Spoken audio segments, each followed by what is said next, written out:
Good evening. Good evening, sir. Economics আমরা যতটা পড়েছি, প্রথম দিকে জেনারেল একটা চ্যাপ্টার পড়েছি, তারপর ডিমান্ড পড়েছি, সাপ্লাই পড়েছি, প্রোডাকশন পড়েছি, কস্ট পড়েছি, লাস্ট একটা চ্যাপ্টার পড়েছি প্রফিট ম্যাক্সিমাইজেশন। এই যতদূর পর্যন্ত পড়েছি, এরপরে আমরা মার্কেটের পড়াশোনায় যাব, মানে মার্কেট রিলেটেড পড়াশোনা এর পরের ইউনিটটায়। তো এই যতটা আমরা পড়েছি, মানে ডিমান্ড পড়েছি, সাপ্লাই পড়েছি, প্রোডাকশন পড়েছি, কস্ট পড়েছি, লাস্ট প্রফিট ম্যাক্সিমাইজেশন পড়েছি। এই অংশটাতে বেশ কিছু ছোট বড় প্রবলেম আছে, যেগুলো রেগুলার বেসিসে কোশ্চেনে দেখা যায়। ঠিক আছে, এবার এগুলো একটা একটা আছে, ধরো খুব ছোট জিনিস কিন্তু খুব ট্রিকি, মানে ছোট্ট একটা কিছু করলেই হয়ে যাবে, আবার কোনোটা বড় আছে, মানে ধরো একটু ক্যালকুলেটিভ থিওরি বসিয়ে করে করতে হবে রেজাল্ট পর্যন্ত, এরকম আছে। তো আমি চাইবো যে সব টাইপটা, মানে ধরো আমার সাজেস্টেড প্রচুর ম্যাথ আছে, সেগুলো আমি দিয়ে দেবো, সেগুলো একবার করে দেখবে অবশ্যই, কিন্তু বেসিক কতগুলো ম্যাথ আছে যেগুলো আমি আজকে দেখাবো, ঠিক আছে, যে মোরাললেস কোন ধরনের ম্যাথ পড়ে এবং সেগুলো যখন করবে তখন কি করে করবে, হ্যাঁ। তো সেটা আমি দেখাবো আজকে, ওকে। এবার ছোট বড় সবটাই, যেহেতু ধরো আমি মানে ম্যাথটা হয়তো সব ক্ষেত্রে পুরো আমি লিখবো না, তো আমি বলবো এবং আমি করে দেখাবো। তো যখন বলবো ম্যাথটা তখন আমি ছোট ছোট করে আমি ম্যাথটা লিখবো, পুরো ম্যাথটা হয়তো লিখবো না, তার জন্য একটু সময় নষ্ট হবে। তো আমি বলবো এবার একটুখানি ফলো করো, তাহলে যে কোন ধরনের প্রবলেম এলে কি করে তার সলিউশন হবে সেটা মোটামুটি ক্লিয়ার বোঝা যাবে, ঠিক আছে। যে কিরকম ম্যাথ হলে নর্মালি আমরা কিরকম সলিউশন করা উচিত বা কিভাবে করা উচিত। এখানে এখনই শক্ত বলে আমি কিছু বলবো না, যে টাফ বা হয় না এরকম না, যে জায়গাটা রিলেটেড ম্যাথামেটিক্স, যদি সেই জায়গাটা বুঝতে পারো যে এটা কোনখান থেকে দেওয়া হচ্ছে এবং কি কি জানতে চাওয়া হচ্ছে, এইটা যদি পরিষ্কার হয় তাহলে ম্যাথ করে ফেলবে। এটা হচ্ছে ব্যাপার। প্রথম প্রবলেমকে পড়ে বুঝতে হবে যেটা কোন এরিয়া থেকে দেওয়া হচ্ছে এবং ঠিক এক্স্যাক্টলি কি জানতে চাওয়া হচ্ছে। কারণ ধরো ল্যাঙ্গুয়েজ অনেক সময় গোলমেলে হয়, তো ম্যাথের ল্যাঙ্গুয়েজ অনেক সময় একরকম হয় না, কোনোটা খুব স্ট্রেট ফরওয়ার্ড বলা থাকে যে এটা ক্যালকুলেট করো, কোনোটা ওরকম স্ট্রেট ফরওয়ার্ড বলা থাকে না, তো সেইটাকে খেয়াল করে করতে হবে, এটা হচ্ছে ব্যাপার, ঠিক আছে। আমি কিছু জিনিসকে আমি দেখাই, দেখো সেটা দেখলে আশা করি ওই ম্যাথ রিলেটেড ভয়টা হয়তো কাটবে, যে করতে পারবো না পারবো এরকম যে ব্যাপারটা সেটা। তবে হ্যাঁ, থিওরির মতো কখনো ভেবো না ম্যাথে ভুল করলে কিন্তু নাম্বারটা জিরোই হয়, হ্যাঁ, থিওরির মতো নয় কিন্তু, যে 2 লাইন আমি লিখেছি বলে আমাকে 2 লাইনের নাম্বার দিতে হবে, এরকম কিছু হয় না। ম্যাথে যদি ভুল করো তাহলে সেটা জিরোই হয়, যে যত বড় ম্যাথই হোক বা যত ছোট ম্যাথ, শর্ট কোশ্চেনে যদি ভুল করো তাহলে সেটা জিরোই দেবে, বড় কোশ্চেনে যদি ভুল করো জিরোই দেবে। ম্যাথের ক্ষেত্রে ওরকম কিছু হয় না, ওকে। তো বেশ, তো প্রথম দিকে আমরা যেগুলো পড়েছিলাম, প্রথম দিকে আমরা দেখো ডিমান্ড পড়েছি, সাপ্লাই পড়েছি এবং একটা বড় জিনিস পড়েছি প্রথম দিকে, দ্যাট ইজ ইলাস্টিসিটি, যেটা থেকে কমনলি প্রচুর কোশ্চেন হয়, মানে ইলাস্টিসিটি রিলেটেড প্রবলেম হয়। তো ইলাস্টিসিটির একদম একদম শুরুর দিকে পাজল করার মতো যে জিনিসগুলো, একদম ছোট্ট অঙ্ক, সেরকম আমি দেখাই। দেখো মানে শুরুর দিকে কিছু অঙ্ক আছে যেগুলো একদম ছোট্ট জিনিস, কিন্তু যদি বুঝতে না পারো তাহলে তখন সবচেয়ে বড় কনফিউশন হবে যেটা করবো কি করে, ওকে। একদম শুরুতে যেমন দেখবে একটা ছোট্ট প্রবলেম অনেকবার এসেছে, হ্যাঁ, দেখবে বলা হয় যে 6, একদম আমি পুরো স্টেটমেন্ট লিখছি না, কিন্তু দেখো বুঝতে পারবে আমি যতটা লিখবো। বলা হয় যে 6% ফল, ওকে, বলা হয় 6% ফল ইন প্রাইস, এরকম বলা হলো, ধরো যে 6% fall in price of a product, then তাতে করে এইটাতে যেটা হয়েছে সেটা হচ্ছে demand for that product is increased, মানে এটা ডিমান্ড বেড়েছে, ধরো ডিমান্ড ইনক্রিজ বাই 12%, এরকম একটা স্টেটমেন্ট দেওয়া আছে, ঠিক আছে। এরকম একটা স্টেটমেন্ট দেওয়া আছে যে 6% fall in price of a product, then its demand increased by বা রেজড বাই বা ইনক্রিজ বাই, যা বলবে, দ্যাট ইজ 12%। দিয়ে এইটার থেকে বলা আছে যে এটা নর্মাল যদি হয় তাহলে সেই ক্ষেত্রে তার elasticity, demand obviously elasticity of demand, এইটা ক্যালকুলেট করতে দেওয়া আছে যে এটা কত, এই ডিমান্ডটা ইডিটা কত, ঠিক আছে। তো এবার এটা দেখো, এইটা এরকম নর্মাল যে দুটো জিনিস দিয়ে মনে হচ্ছে যে বের করবো কি করে, কিন্তু এইটা অ্যাকচুয়ালি 2 নম্বরের একটা কোয়েশ্চেন, তার মানে নিশ্চয়ই বড় কিছু করতে দেওয়া নেই, একদম ছোট্ট কোনো জিনিস করতে দেওয়া আছে, তো সেইটা ধরেই করতে হবে। এবার ইলাস্টিসিটি, যখন আমরা ইলাস্টিসিটি পড়েছি দেখবে যে ইলাস্টিসিটির ক্ষেত্রে আমরা যখন ইলাস্টিসিটির ফরমেশন পড়েছি, যখন ডেফিনেশন পড়েছো, তখন দেখবে বারবার আমরা ইলাস্টিসিটির ডেফিনেশনে পড়েছি যে percentage change in demand due to percentage change in price, এরকম একটা জিনিস আমরা কন্টিনিউয়াস পড়েছি না, যে elasticity means percentage change in demand due to percentage change in price, ঠিক সেই জিনিসটাই দেওয়া আছে। দেখো, percentage change in price due to percentage change in মানে quantity demanded due to percentage change in price, ঠিক সেটাই দেওয়া আছে। এবার এখানে বলা আছে যে প্রাইসটা 6% ডিক্রিজ করেছে, ডিমান্ডটা 12% ইনক্রিজ করেছে।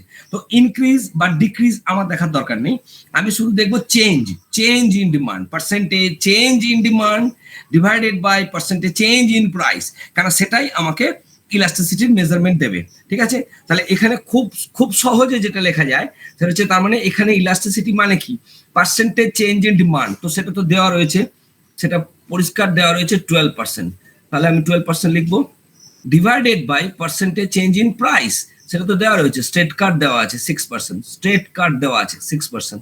ওকে, তাহলে এইটা নর্মালি একদম এই লাইনেই শেষ অঙ্কটা অ্যাকচুয়ালি, বিকজ ইট ইজ 12/6, তার মানে এটা 2, এটা একদম সিম্পল, মানে একদম দেখো যেটা লাইনটা সেইটাই আনসারটা দেওয়া আছে। এবার এইটা যদি ইলাস্টিসিটির ডেফিনেশন অনুযায়ী দেওয়া আছে, এটা যদি বুঝতে না পারি তাহলে ওইখানেই চক্কর কাটবো এবং প্রবলেমটা হবে না। এবার এখানটা আমরা কি করতে পারি, আর এক ধাপ আনসারটাকে কারেক্ট লিখতে পারি। কি লিখতে পারি, যে যেহেতু ইলাস্টিসিটিটা 2 বেরিয়েছে, 2 যেহেতু ভ্যালু, আমরা এখানটা লিখতে পারি যে এই ইলাস্টিসিটিটা ইলাস্টিক, এটা ইলাস্টিক যেহেতু 2 বেরিয়েছে। ওকে, এটা অনেক একের থেকে বেশি, তো ইলাস্টিক আমরা লিখতে পারি, বাস এইটুকুই এটার আনসার। যদি আমি ইলাস্টিক নাও লিখি তাতেও আমার কিছু সমস্যা নেই, আমি মানে নাম্বার দেওয়া হবে, সেটা এটা কিছু ব্যাপার না। তো এইটা হলো একটা ধরো খুব খুব সিম্পল একটা ফরম্যাট, মানে এটাতে ভীষণ ভাবে সিম্পল একটা ফরম্যাট, মানে কিচ্ছু তুমি করছো না, যেটা তোমাকে চাইছে সেটা তোমাকে দেওয়াই আছে কোশ্চেনের মধ্যে, শুধু নিয়ে পুট করা, মানে আমি শুধু ফর্মুলার মধ্যে বসাবো যে percentage change in demand by percentage change in price বললে নর্মালি ইলাস্টিসিটি বেরোয়, এবং সেটা এইটা হবে। ওকে, এবার এইটা ধরো, এইটা আরো যদি একটুখানি চেঞ্জ হয়, এই প্রবলেমটাই যদি অন্য কোনো ভাবে দেয়, মানে এই প্রবলেমটাই যদি অন্য কোনো ফরম্যাট হয়, সেটা কেমন হবে, সেটা কি হবে, ধরো আরেকটা প্রবলেম বলা আছে যে a person buys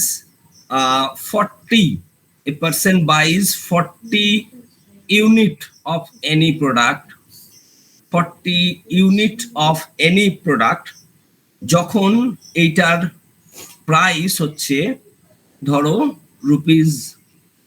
₹5 per unit. ওকে, তার মানে 5 টাকা যখন দাম, ₹5 পার ইউনিট যখন দাম, তখন একজন customer 40 unit of that commodity কিনেছে।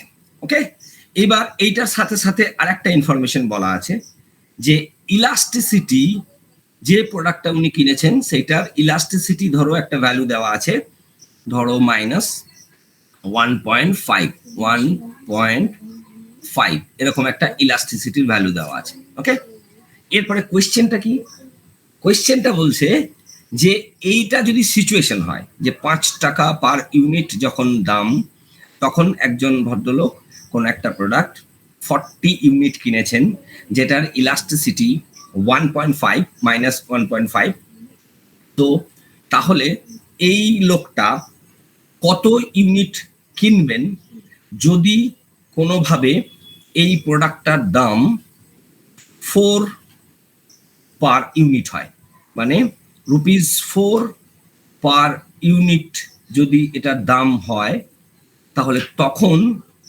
উনি কত কিনবেন, মানে কিউ, এইটা তখন কত, এটা। তো তার মানে normal a person buys 40 unit of a commodity when commodity value is ₹5 per unit, সেটার একটা ইলাস্টিসিটি বলা আছে। ওকে, দেন তারপরে বলা হচ্ছে যে এইটার যদি 5 টাকা থেকে যদি 4 টাকা কখনো প্রোডাক্টটার দাম হয়, তাহলে এই ভদ্রলোক কত ইউনিট কিনবেন, মানে ₹5 পার ইউনিট ছিল, সেটা যদি ₹4 পার ইউনিট হয় তাহলে। ওকে, তো এবার এইটাও কিন্তু ইলাস্টিসিটি অঙ্ক, কিন্তু এটাকে একটুখানি অন্যদিকে দেওয়া আছে। কিভাবে দেওয়া আছে, একটুখানি টুইস্ট করা আছে। ধরো এই যে অ্যামাউন্ট, আমি এখানটা ধরো আমি জোর করে কিউ লিখেছি, মানে ধরো আমরা ধরে নিচ্ছি যে যখন ₹4 পার ইউনিট হবে তখন ভদ্রলোক কিউ ইউনিট কিনবে। ওকে, এটা কিউটা ধরো আমি ধরলাম যে when the price will be ₹4 per unit, then the person will buy Q unit ধরলাম। ওকে, এবার এইটা যদি আমি ধরি যে নিউ, এটা নিউ নতুন নতুন কোয়ান্টিটি, তাহলে আমরা এই 1.5 যে ইলাস্টিসিটি সেটাকে এক্সপ্রেস করতে পারবো। সেটাকে আমরা কিভাবে এক্সপ্রেস করতে পারবো না, আমাদের quantity increment divided by price increment, এই সলিউশনটা যদি আমরা বের করতে পারি যে কোয়ান্টিটি কতটা বাড়ছে কতর মধ্যে, প্রাইসটা কত বাড়ছে কতর মধ্যে, তাহলে ইলাস্টিসিটির এক্সপ্রেশনটা আসবে এবং সেটা -1.5 দেওয়া আছে। তাহলে আমরা সেখান থেকে আমরা কিউটাকে পেতে পারি।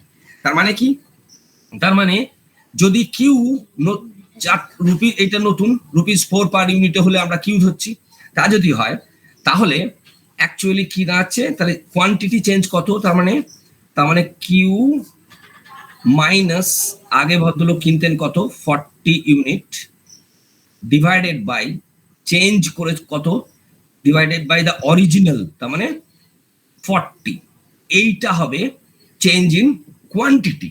ওকে, ডিভাইডেড বাই আমাদের করতে হবে চেঞ্জ ইন প্রাইস, তার মানে কি 4 হচ্ছে এখনকার প্রাইস, -5 ছিল primary price, initial price, divided by original price মানে ইনিশিয়াল প্রাইস 5। তার মানে এই যে জিনিসটা, এটা দেখো change in quantity divided by change in price হয়েছে। তাহলে অ্যাট ইজ আমরা বলতে পারি যে এটা ইলাস্টিসিটির এক্সপ্রেশন, তাহলে definitely this will be equals to 1.5, এটা আমরা বলতে পারি। ওকে, এই ফরমেশনটা নিয়ে আসার জন্য ওটা দেওয়া আছে। কিন্তু এবার বুঝতে পারছো, এই যে দুটো লাইন আমি উপরে লিখেছি, এই যে দুটো লাইন, এটা কিন্তু একটা গল্পের মতো 3-4টে লাইনে লেখা থাকবে যে a person buys 40 unit of a commodity at ₹5 per unit in a market, the price elasticity is -1.5, calculate the amount the person will buy if the price of the product will be 4 per unit, এরকম করে 4-3টে line লেখা থাকবে। কিন্তু basically এই জিনিসটাকে ফরমেশনে আনার জন্য এই গোটাটা কিন্তু এখানে দেওয়াই আছে যে নতুন 4 টাকা দাম হলে যদি কিউ হয়, তাহলে চেঞ্জ ইন কোয়ান্টিটি মানে Q minus initial divided by initial, এখানে চেঞ্জ ইন প্রাইস মানে change minus initial divided by initial. Okay, that will be equals to -1.5। এবার ন্যাচারালি যদি এটাকে একটু ক্যালকুলেট করবে নিজেরা, তাহলে দেখবে এটা দাঁড়াবে যেটা, সেটা হচ্ছে Q, that will be equals to 52। এটাকে ক্যালকুলেট করলে এটা 52 দাঁড়াবে, 52 হবে। ঠিক আছে, তো তার মানে 4 টাকা যদি ₹4 পার ইউনিট যদি দাম হয়, তাহলে ভদ্রলোক কিনবে 52, একটা ইউনিট লিখে দেবে এখানে 52 ইউনিট। ওকে, 52 ইউনিট হলো। এইটা হলো একটুখানি ধরো একদম ছোট রেঞ্জের, একদম মানে যদি 2 নাম্বারেরই বলো তাই। এইবার এইটা যদি একটু বড় হয়, মানে এই ধরনের প্রবলেম যদি একটু বড় হয়, তাহলে সেটা কেমন হবে, ধরো এর থেকে একটু বড় যেগুলো, সেগুলো কেমন, ধরো এটা থেকে একটু বড় প্রবলেম আছে, কেমন, ধরো তোমাকে লেন্থ দেবে। লেন্থ মানে কি, মানে ধরো তোমাকে বলেছে যে প্রাইস আছে এরকম দুটো, মানে 10 একটা আর ধরো 8 একটা, এরকম আছে। ওকে, আর এইটার প্যারালাল ধরো কোয়ান্টিটি দেওয়া আছে, যে কোয়ান্টিটি দেওয়া আছে when it is 10 প্রাইস, সেখানে ধরো কোয়ান্টিটি দেওয়া আছে 15। ওকে, আর when it is 8 তখন দেওয়া আছে ধরো 21, এরকম দেওয়া আছে। এই একটা দুটোর যে ডেটাবেস রয়েছে তার বেসিসে এবার তোমায় বলছে what will be the elasticity, এই দুটোর বেসিসে তোমাকে ক্যালকুলেট করতে বলছে কত ইলাস্টিসিটি। ওকে, তার মানে প্রাইসের হিসেবে তোমাকে দুটো ফিগার দেওয়া আছে 10 আর 8, আর কোয়ান্টিটির হিসেবে তোমাকে দুটো ফিগার দেওয়া আছে 15 আর 21। এবার তার মানে কি, এই যে দুটো দেওয়া আছে, তার মানে প্রাইসের প্রথম যেটা দেওয়া আছে সেটা নিশ্চয়ই ইনিশিয়াল, মানে প্রাইসের এই যে প্রথমটা দেখছো এটা তার মানে ইনিশিয়াল, আর কিউ এর প্রথম যেটা দেখছো সেটা তার মানে ইনিশিয়াল, প্রাইসের পরেরটা যেটা দেখছো সেটা তাহলে ফাইনাল, আর কোয়ান্টিটির পরেরটা যেটা দেখছি সেটা তাহলে ফাইনাল। তাহলে এইটা হচ্ছে ফাইনাল, এইটা হচ্ছে ইনিশিয়াল প্রাইস ইনিশিয়াল কোয়ান্টিটি, এইটা হচ্ছে ফাইনাল প্রাইস ফাইনাল কোয়ান্টিটি। বাস, তাহলে আমি যদি ইনিশিয়াল আর ফাইনাল পাই, প্রাইসেরও পাই কোয়ান্টিটিরও পাই, তাহলে আমার আর চেঞ্জ বার করতে বেশিক্ষণ সময় লাগবে না, আমি চেঞ্জ বের করতে পারবো যে এই দুটো কি চেঞ্জ হতে পারে। এবং চেঞ্জ যদি আমি পাই তাহলে তো আমি অটোমেটিক্যালি আমি তো ইলাস্টিসিটি পাবো, কারণ আমার তো কোয়ান্টিটি আর প্রাইসের চেঞ্জটাকে আমাকে মেজার করতে হবে আমার ইলাস্টিসিটি পাওয়ার জন্য। তাহলে এটা খুব একটা বিরাট কাজ নয়, এটা করা যাবে মনে হচ্ছে। তো এখানে দেখো বেসিক যে জিনিসটা সেটা হচ্ছে, যদি আমরা এইটা ভাবি যে ইনিশিয়াল, যদি ভাবি যে প্রথমটা ইনিশিয়াল, তার মানে আমরা অ্যাকচুয়ালি কি ভাবছি যে P0 ইনিশিয়াল, এইটা অ্যাকচুয়ালি 10, ওকে, আর এইটার অ্যাসোসিয়েট যে কোয়ান্টিটি Q0 সেটা তার মানে 15। এটা হচ্ছে আমার ইনিশিয়াল সেট হলো। আর তারপরে সেকেন্ড, সো সেকেন্ড আমি যদি ধরি P1 is the final price, that is equals two 8, okay, and Q1 যে চেঞ্জ, কোয়ান্টিটি চেঞ্জ হওয়ার পরে যেটা হচ্ছে Q1, সেটা আমার কত না 21।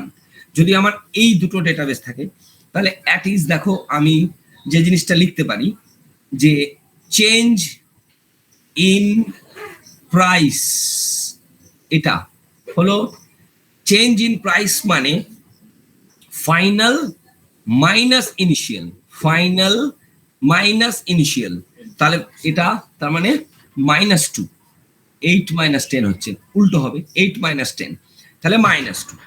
আর চেঞ্জ ইন কোয়ান্টিটি মানে এটা, দিস উড বি 21 - 15, তার মানে 6, this would be 6, change in quantity মানে 6 হলো। তাহলে আমি change in price, change in quantity পেয়েছি। কিন্তু আমরা ভালো করে জানি যে শুধু এই দুটো দিয়ে আমার ইলাস্টিসিটি বেরোবে না। তখন ইলাস্টিসিটি আমরা যখন করি তখন একটা আমরা জানি যে এই যে উপরে যখন করছিলাম, এই যে আমাদেরকে এই যে ইনিশিয়াল দিয়ে ভাগ করতে হচ্ছিল, ইনিশিয়াল দিয়ে ভাগ করলে তবে আমরা চেঞ্জ পাই। তো শুধুমাত্র চেঞ্জটা পেলেই তো হবে না, তাহলে আমাদেরকে লিখতে হবে যে অ্যাকচুয়ালি যে ফর্মুলাটা দিয়ে এটা করা হয় মানে করা হবে সেটা খুব সিম্পল। তার মানে আমাকে অ্যাকচুয়ালি লিখতে হবে যেটা দিয়ে এটা বেরোবে, তার মানে আমার এখানে আমার ইলাস্টিসিটি অ্যাকচুয়ালি হবে that would be equals to P0 plus P1 divided by Q0 plus Q1, এটা ইনটু এ দেখো নিচে যেহেতু কিউ আছে তাহলে এটা রিভার্স লিখতে হবে উপরে, তার মানে del Q by del P. তার মানে এইবার এইটার সলিউশন আমাকে করতে হবে। যদি P0 প্লাস P1 করো তাহলে that would be 18 divided by Q0 plus Q1 যদি করো দ্যাট শুড বি 36 ইনটু এবার আমার এইটা দিস ইজ ইকুয়ালস টু -6/2, ওকে। এইটা থেকে যদি ক্যালকুলেট করো this would be equals to as -3/2, ওকে। তো তার মানে যদি এরকম চেঞ্জের কিছু গল্প থাকে তাহলে আমাদেরকে এটা লিখতে হবে। এবার ইলাস্টিসিটির আনসার লেখার সময় একটা জিনিস মনে রাখবে, এই যে এখানে দেখো -3/2 বেরিয়েছে, এইটা আমরা এইটা লিখতে পারবো না। কেন? তার কারণ হচ্ছে যখন ইলাস্টিসিটির ভ্যালু কে লিখতে হয় তখন অ্যাবসোলুট টার্মে লিখতে হয়। মানে এটা কি, এটা আমার আনসার লেখার সময় আমাকে লিখতে হবে, ধরো ইলাস্টিসিটি লিখবো আমি, that should be in absolute, মানে অ্যাবসোলুট যখন লিখবে তখন এইরকম দুটো দাগ দিলেই সেটা অ্যাবসোলুট হয়, এবং অ্যাবসোলুট হলেই সেই আনসারটার মাইনাসটা উড়ে যাবে, মানে দিস শুড বি 3/2। যদি 3/2 হয় তাহলে ডেফিনেটলি 3 উপরেরটা বড়, 3 ইজ গ্রেটার দেন 2, তো 3/2 যদি হয় তাহলে actually this is greater than 1, তার মানে তা যদি হয় তাহলে এটা তো ইলাস্টিক, এটা তার মানে এটা elastic, it is greater than 1, so it is a elastic, okay. তো এইটা হচ্ছে ধরো একটু বড় যদি কিছু থাকে, হ্যাঁ, ইলাস্টিসিটির একটু বড়, যে দুটো প্রাইস দেওয়া আছে, দুটো কোয়ান্টিটি দেওয়া আছে, সেখান থেকে যদি ক্যালকুলেট করতে বলছে ইলাস্টিসিটি, তাহলে আমাদেরকে ইনিশিয়াল একটাকে ধরতে হবে, ফাইনাল একটাকে ধরতে হবে, সেখান থেকে আমরা চেঞ্জ ইন প্রাইসটাকে দেখবো বার করতে পারছি কিনা, চেঞ্জ ইন কোয়ান্টিটি দেখবো বার করতে পারছি কিনা, দুটোকে আমরা সাইমালটেনিয়াসলি যদি বের করলাম, তারপরে আমরা ইলাস্টিসিটির ফর্মুলাতে আসবো, এবং সেই ফর্মুলাটা যে এই যে আমরা জানি যে শুধুমাত্র del Q by del P হয় না, মানে তোমাকে তার আগে মানে এই যে ডিকিউ বাই ডিপি লেখার আগে আমাদের P by Q into DQ by DP লিখতে হয়। তো এই যে এখানে যেহেতু এই যে এইটা অ্যাকচুয়ালি ফর্মুলাটা তুমি কি লিখছো, P by Q into DQ by DP এটা লিখছো। তাহলে এখানে পি বাই কিউ মানে তুমি যেহেতু একটা ফাইনাল ধরছো, একটা ইনিশিয়াল ধরছো, তাহলে অবভিয়াসলি এখানে প্রাইস মানে তোমাকে ওই যোগ অ্যাভারেজের টার্মে যেতে হচ্ছে। তাহলে এখানে প্রাইস মানে পি জিরো পি ওয়ান করতে হচ্ছে, কোয়ান্টিটি মানে কিউ জিরো কিউ ওয়ান করতে হচ্ছে। তো তাহলে পি বাই কিউ হলো into change in Q by change in P হলো। তাহলে আমার এটা ফর্মুলাটা কমপ্লিট হয়েছে, P by Q into D Q by DP হয়েছে। তাহলে আমার ইলাস্টিসিটি ফিল আপ হয়েছে। এবার আমি এটা জাস্ট ভ্যালুগুলোকে বসালাম, ভ্যালুগুলোকে বসিয়ে এটা ধরো absolute term 3/2, 3/2 মানে it is a value which is greater than 1, তো greater than 1 ভ্যালু মানে সেটা ইলাস্টিক বডি মানে ইলাস্টিক হবে। এটা খুব সিমিলার ব্যাপার বা সিমিলার প্রবলেম, ঠিক আছে। তো এইবার এইটা ধরো এক ধরনের প্রবলেম, ঠিক আছে। এবার আরেকটা জিনিস দেখাই, যে যদি ধরো আমরা জানি যে আমাদের একটা কমন ইয়ে আছে, যখন ধরো অ্যাকচুয়ালি ইলাস্টিসিটি একটা জায়গা হয়, আমরা যখন ডিমান্ড কার্ভ এঁকেছি আমরা দেখেছি সেন্ট্রাল পয়েন্ট, মানে যদি তুমি স্ট্রেট লাইন বলো। স্যার আগের কোশ্চেনটা একবার দেখান, এটার আগে যেটা করলেন আগে যেটা বলো, এটা হ্যাঁ হ্যাঁ ঠিক আছে ডুয়েটটা, ঠিক আছে হ্যাঁ ঠিক আছে হ্যাঁ স্যার ঠিক। হ্যাঁ, এবার দেখবে ইলাস্টিসিটি যখন আমরা পড়েছি তখন দেখবে যে এই যে আমরা যে এরকম যে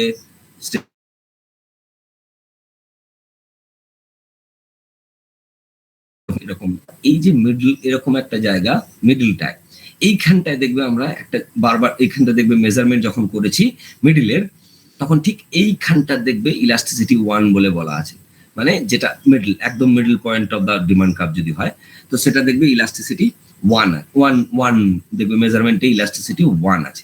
এবার এই যে 1 যে ইলাস্টিসিটি, এই শব্দটা অ্যাকচুয়ালি ইউনিটারি বলে। তো ধরো 1 যদি কোথাও তোমার ইউনিটারি ইলাস্টিক কিছু বলছে, তাহলে ডেফিনেটলি সেটা ইলাস্টিসিটি 1 ধরে নেওয়ার জন্য বলছে।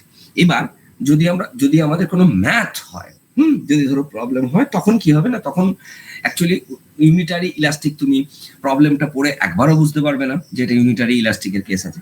তো আমাদের কি করতে হবে, আমাদের ক্যালকুলেশনটা করে দেখতে হবে যে whether the value of the elasticity is 1 or not। এবার তার আগে আমরা যদি বুঝতেও পারছি ধরো যে এটা তো ইউনিটারি ইলাস্টিক, কিন্তু আমরা লিখতে পারি না, মানে কখনোই তুমি এই ইলাস্টিসিটি হঠাৎ করে 1 লিখে দিতে পারবে না। হ্যাঁ, তো তার মানে আমাদেরকে ক্যালকুলেশনটা করতে হবে, করে তারপরে বলতে হবে যে হ্যাঁ এটা ইউনিটারি ইলাস্টিক। ওকে, তো এবার ইউনিটারি ইলাস্টিক হলে কি হবে, যে মানে প্রবলেম সলভ করার যে জায়গা সেটা একদম ছোট্ট, কিন্তু প্রবলেমটা লেখা থাকবে একদম বড়, মানে ধরো 3-4 লাইনে প্রবলেমটা লেখা থাকবে, দিয়ে তার ক্যালকুলেশনটা কিন্তু এক লাইন ক্যালকুলেশন, কারণ ইউনিটারি ইলাস্টিসিটি বের করার ক্যালকুলেশন খুব ছোট্ট, মানে এক লাইন করলেই বোঝা যাবে যে এটা ইউনিটারি ইলাস্টিক কিনা। কিন্তু ব্যাপার হচ্ছে যে না করার আগে তো আমরা লিখতে পারি না, ঠিক আছে, না করে তো আমরা লিখতে পারবো না। বলো স্যার, প্রাইস ইলাস্টিসিটি বার করতে হলে তো change in quantity divide by change in price, তাহলে এই 3 নম্বরের ম্যাথটাতে আমরা কেন del P by del Q কেন করলাম না? ডেল পি, হ্যাঁ, তো del P by del Q তুমি করো না, কিছু হবে না, তো রেজাল্ট ওই একই থাকবে। তো P0 P1 P0 plus P1 divide by Q0 plus Q1 এটা কেন করলাম?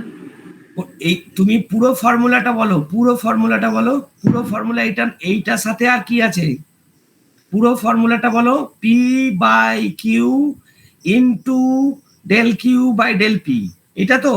স্যার আগেরটাতেও পি বাই কিউ করেছিলাম। হ্যাঁ, তো পি বাই কিউ না করলে তুমি কি করে বের করবে? স্যার আগেরটাতে del Q by del P ছিল না, দেখলাম আগেরটা ডেল পি ডেল কিউ ছিল, আগেরটা তুমি চেঞ্জটা দেওয়া আছে, তো এই তো চেঞ্জ, হ্যাঁ এই তো ইনিশিয়াল দিয়ে ভাগ করেছো যে, হ্যাঁ, তাহলে এটা চেঞ্জ ইন কোয়ান্টিটি না? হ্যাঁ স্যার, তাই তো, ইনিশিয়াল দিয়ে ভাগ করা মানে আমরা ডাইরেক্ট পেয়ে যাচ্ছি, কিন্তু সব ক্ষেত্রে তুমি ডাইরেক্ট পাবে নাকি? দেখো এখানে এই যে পার্সেন্টেজটা তুমি ডাইরেক্ট পাচ্ছ, তার জন্য আর কিচ্ছু করছে না, এইটা বা এইটা করছি কেন? আমার উপরে যেটা চাই চেঞ্জ ইন ডিমান্ড, সেটা ডাইরেক্ট দেওয়া আছে। আমার নিচে চাই চেঞ্জ ইন প্রাইস, সেটা ডাইরেক্ট দেওয়া আছে। তাহলে আমি আবার কেন করতে যাব? তাহলে এখানে চেঞ্জ ইন ডিমান্ড ডাইরেক্ট দেওয়া আছে, চেঞ্জ ইন প্রাইস ডাইরেক্ট দেওয়া আছে, তার মানে এই দুটোকে ডাইরেক্ট ভাগ করলে যেটা হবে সেটাই, আমি কেন করতে যাব? সেম এজ 2 নম্বরটাতে ওরকম। হ্যাঁ, একদম তাই। হ্যাঁ, অ্যাকচুয়ালি এবার এই যে চেঞ্জটা ধরো, এই যে যদি এইটা বলো শেষেরটা যে আমি এইটা কিউ বাই পি লিখেছি কেন, এটা নয়, এটা এটা এটা এটা দেখে নয়, এটা শুধু এই প্রবলেমটাকে দেখো।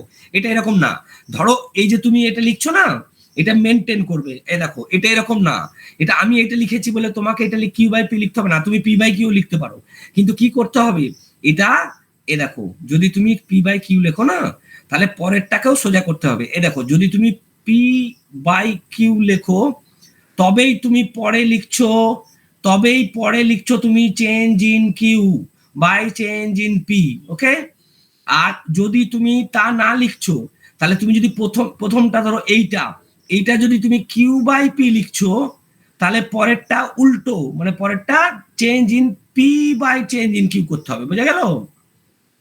তো যদি এটা লেখো, এটাও যা, এইটাও তাই। এইটা মনে রাখবে যে নিচে আছে চেঞ্জের ওইটা ওই দিকে, সেটা উপরে হবে। এ দেখো যদি পি বাই কিউ লেখো, তাহলে সেটা মাল্টিপ্লাই হবে change in Q by change in P, আর যদি এটা কিউ বাই পি লেখো, তাহলে এটা হবে change in P by change in Q, বোঝা গেল? রিভার্স। তো এইটা পি বাই কিউ মানে এইটা, আর এটা যদি কিউ বাই পি লেখো, তাহলে এটা এই তো চেঞ্জটা যদি আমরা পাচ্ছি, তাহলে চেঞ্জটা আমরা বের করবো না। যদি যোগ বিয়োগ করে আমার চেঞ্জ বেরিয়ে যাচ্ছে, চেঞ্জটা আমি ধরো যোগ বিয়োগ করে যদি পেয়ে যাচ্ছি change in quantity, change in price, তাহলে আমি বাদ বাকি আর কিছু করতে যাবো কেন?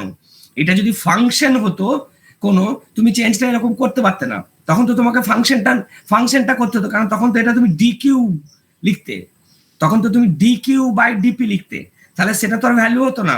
এবার ডি কিউ মানে যে কিউটার যে ফাংশন, সেই ফাংশনটার ডেরিভেটিভ করতে হতো উইথ রেসপেক্ট টু প্রাইস, বোঝা গেছে?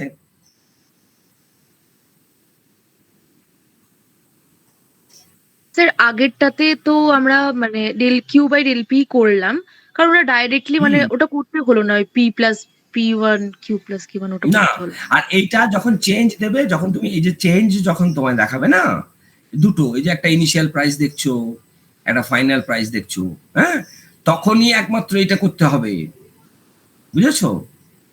এই যে জিনিসটা দেখছো পি বাই কিউ, তুমি পি বাই কিউ করছো এখানে।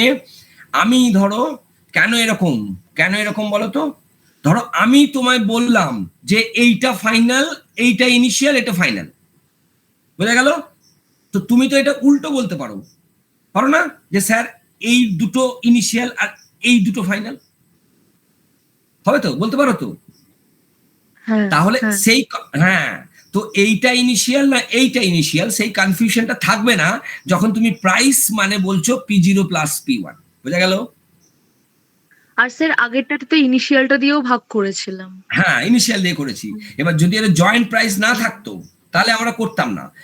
এইটা কনফিউশন আমাদের থাকে কেন না, কেউ এটাকে ইনিশিয়াল বলতে পারে, কেউ এটাকেও তো ইনিশিয়াল বলতে পারে। ধরো আমি বলছি এই 10 আর 15 ইনিশিয়াল, আর এইটা হচ্ছে ফাইনাল। তুমি উল্টোটা বলছো, ধরো তুমি বলছো না এইটা আমি ইনিশিয়াল, 821, আর এইটা ফাইনাল, বলো।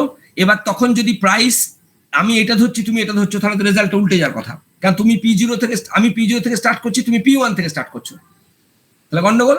তখনই একমাত্র যদি প্রাইস মানে আমি P0 প্লাস P1 বলি, আর কোয়ান্টিটি মানে Q0 প্লাস Q1 বলি, তাহলে কিন্তু আর কিছু হবে না। তখন এটা যে কোনো দিক থেকে এলে রেজাল্টটা একই রকম থাকবে, তাতে তুমি P0 ধরো আর P1 ধরো, বুঝা গেল?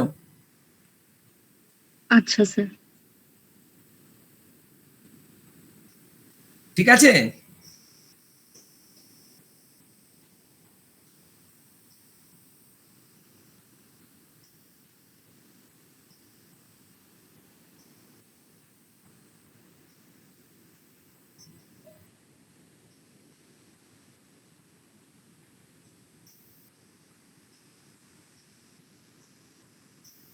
বেশ, এরপরে এই ইউনিট ইলাস্টিসিটির একটা দেখো, আমি দেখাই। দেখো ইউনিট ইলাস্টিসিটির একটা কমন অঙ্ক আছে, সেটাই দেখাচ্ছি। দেখো একটা অঙ্ক হয় যে কোন একটা প্রোডাক্ট আছে, তার ধরো দাম হচ্ছে ₹30 পার ইউনিট, ওকে।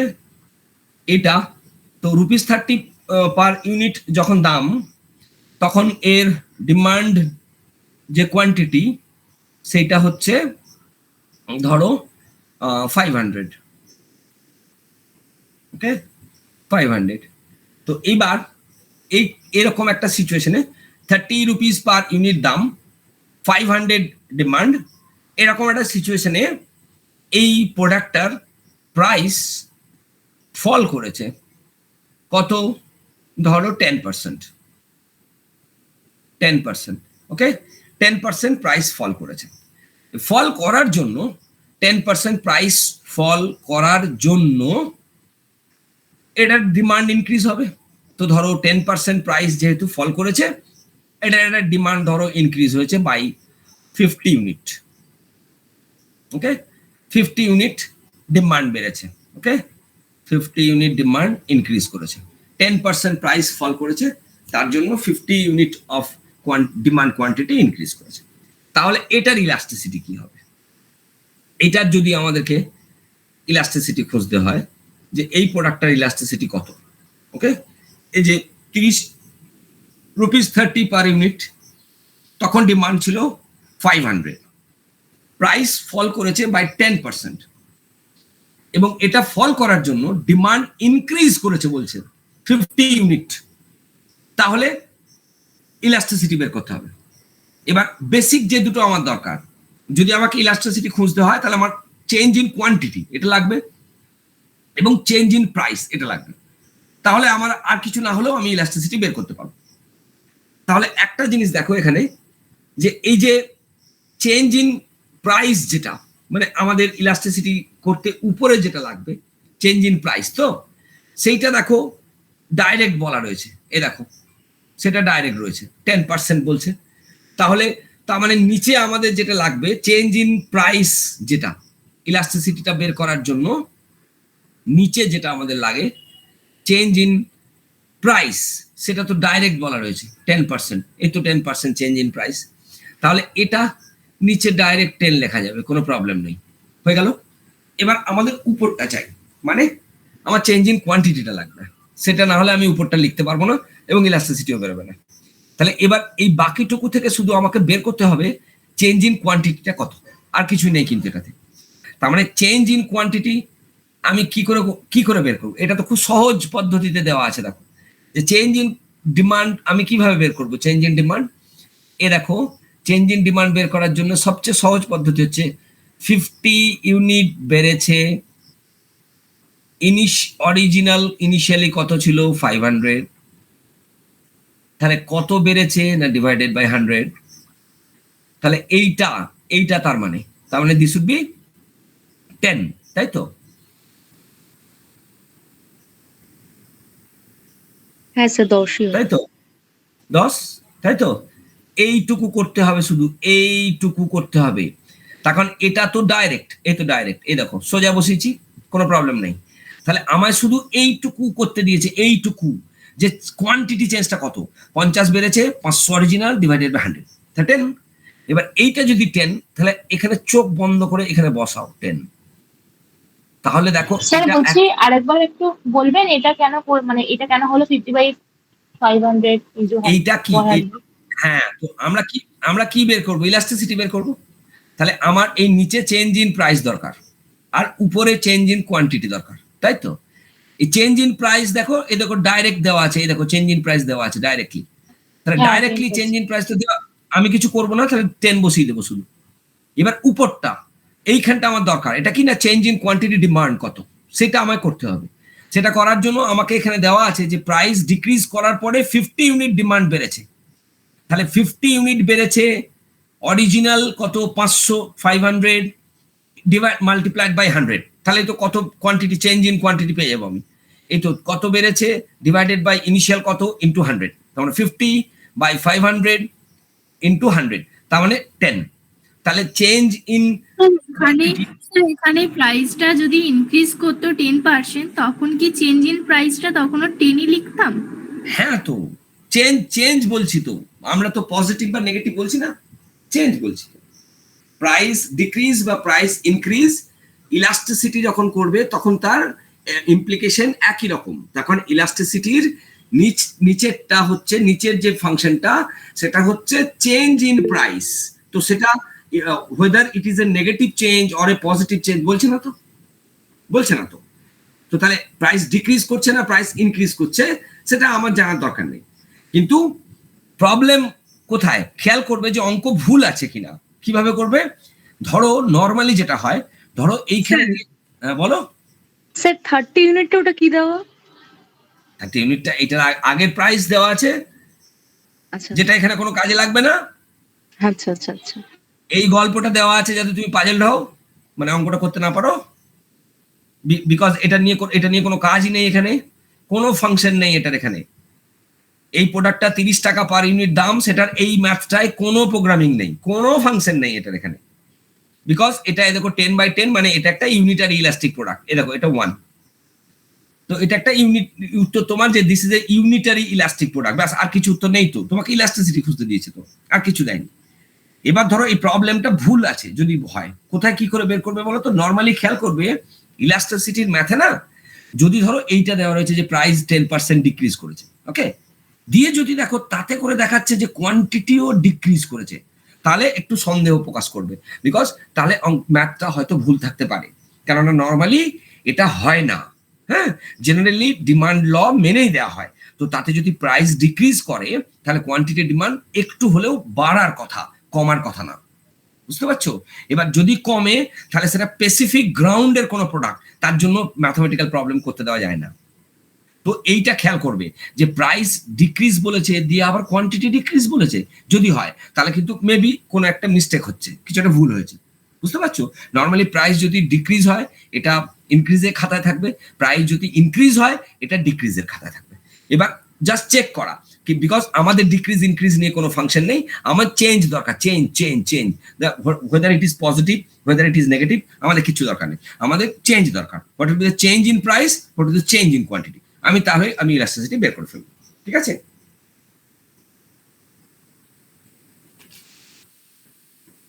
বেশ, এইবার আর একটা ইলাস্টিসিটির একটা জিনিস দেখাবো। ঠিক আছে, এইটা একটু দেখো। এইটা একটুখানি তোমার বেশ বেশ ভালো রকমের পাজল করার জন্য দেওয়া হয়েছিল প্রবলেমটাকে। কিন্তু যখন ধরো মানে করে ফেলবে যখন, তখন তুমি বুঝতে পারবে যে কিরকম ভাবে জিনিসকে ঘোরানো যায়, মানে কিরকম করে তোমাকে পাজল করতে পারে ইলাস্টিসিটি। বুঝতে পারছো? এটা দেখো, একটা একটা একটা ব্রড একটা চার্ট দেওয়া ছিল, সেখানে বলা ছিল যে এই বরাবর এগুলো খানিকগুলো কমোডিটি আর তাদের রিলেটেড ইলাস্টিসিটি। ওকে, তার মানে এরকম একটা লিস্ট দেওয়া ছিল যে ধরো এইটা একটু দেখো, এটা যে কত বড় জিনিস কত ছোট, আর সেটা দিয়ে কেমন করে মাথাটা খারাপ করা যায় সেটা দেখো। মানে এটা অ্যাকচুয়ালি কিচ্ছু নেই, মানে অঙ্কটাতে প্রবলেমটা যদি দেখো কিচ্ছু নেই, কিন্তু প্রবলেমটা লেখা থাকে না হাফ পেজ থাকবে প্রবলেমটা লেখা। তার কারণ হচ্ছে প্রথমে একটা বড় সড়ো ছক দেখবে তুমি, বড় একটা টেবিলের মতো দেওয়া থাকবে।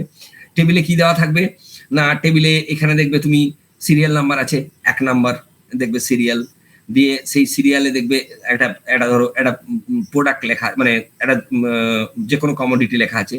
ধরো যে মিট, ধরো এরকম লেখা থাকে, দেখবে একটা কমোডিটি লেখা আছে। ওকে, দিয়ে মিটের পাশে এইখানে কি দেওয়া আছে না, প্রাইস ইলাস্টিসিটি অফ ডিমান্ড, মানে এই প্রোডাক্টটার প্রাইস ইলাস্টিসিটি অফ ডিমান্ড, মানে দিয়ে ধরো এরকম একটা ভ্যালু 1.00 হলো এরকম। ওকে, দিয়ে ধরো তারপরে আবার নাম্বার 2 সিরিয়াল, সেখানে ধরো আবার একটা কিছু দেওয়া থাকবে পটাটো ধরো। এটা কিরকম পাজেল হওয়ানো যায় দেখো। দিয়ে ধরো এর একটা ইলাস্টিসিটি ভ্যালু দেওয়া আছে, ধরো 0.31। ওকে, আবার একটা প্রোডাক্ট দেওয়া আছে, ধরো চিনি টিনি কিছু একটা দেওয়া আছে, ধরো সুগার এরকম কিছু একটা দেওয়া আছে, তার আবার একটা ইলাস্টিসিটি ভ্যালু দেওয়া আছে, ধরো 0.42 এরকম। ওকে, আবার ধরো একটা প্রোডাক্ট দেওয়া আছে কিছু, যেটা মানে বেশি কনফিউশন হবে, এগুলোর সাথে মিলবে না এমন জিনিস দেবে, যেমন ধরো বলে দেবে হয়তো ধরো ইলেকট্রিসিটি এরকম কিছু বলে দেবে, ইলেকট্রিসিটি এরকম কিছু একটা বলবে, যেগুলো উপরগুলোর সাথে মেলাতে পারবে না, তাতে মনে হবে যে এটা বোধহয় আলাদা হবে। তো এটা ধরো 1.02 এরকম একটা কিছু। তারও পরে দেওয়া আছে ধরো যে কেউ একজন বাইরে হোটেলে খেয়েছে, তো একবার খাওয়ার জন্য যেটা সেটাকে আমরা মিল বলি, মিল, তো একটা মিল খেয়েছে হোটেল মিল এরকম একটা কিছু, সেটার একটা ইলাস্টিসিটি ভ্যালু সেটারও একটা দেওয়া আছে ধরো 2.27 এরকম হয়েছে। এইরকম একটা বড় চার্ট দেবে প্রথমে। এটা ধরো টেবিলের মতো করে লেখা থাকবে। এবার এই যে জিনিসটা লেখা আছে এটাতে কি লেখা আছে, পার্টিকুলার এরকম 5টা প্রোডাক্ট আছে, মানে মিট আছে, পটেটো, সুগার, ইলেকট্রিসিটি এরকম কিছু, আর তাদের related price elasticity of demand, এই যে এগুলো আমরা লিখছি, this are the price elasticity of demand of that product দিয়ে 0.31, 0.42, 1.02, 2.27 লেখা আছে। এইটার পরে দেখবে, এইটার কমপ্লিট করার পরে, এই টেবিলটা কমপ্লিট করার পরে নিচে লেখা থাকবে যে calculate the percentage change in demand if price of each of these commodity is increased by 10%. এরকম একটা লাইন লেখা থাকবে। তার মানে কি, তোমাকে বের করতে হবে percentage change in demand if the price of each of these commodity are increased by 10%. 10% করে যদি প্রত্যেকের প্রাইস বাড়ে তাহলে পার্সেন্টেজ চেঞ্জ ইন ডিমান্ড কি হবে সেটা বার করতে বলেছে। এইরকম একটা চার্ট দেওয়া থাকবে, তাতে আরেকবার বলবেন। এই দেখো, এই যে এটা একটা চার্ট, এটা এরকম একটা টেবিলের মতো দেওয়া থাকে দেখবে, ঠিক আছে, এই যে জিনিসটা দেখছো এটা, ওকে। এবার এইখানে ধরো 5টা যা খুশি প্রোডাক্ট দেওয়া থাকে, ধরো এখানে এই মিট, পটেটো, সুগার, ইলেকট্রিসিটি এরকম 5টা জিনিস দেওয়া থাকবে। আর এই যে এই দিকে দেখছো এইগুলো দেওয়া আছে, দেখবে উপরে লেখা আছে this are the price elasticity of demand, okay. দিয়ে এবার এটা ধরো মিট, তার ইলাস্টিসিটি 1.0, পটেটো তার 0.31, সুগার 0.42, ইলেকট্রিসিটি 1.02, হোটেল মিল এরকম কিছু 2.27, এটা দেওয়া আছে, ওকে। এবার নিচে লেখা থাকে, নিচে যে কোশ্চেনটা সেটা হচ্ছে calculate the percentage change in demand if price of each of this commodity is increase by 10%।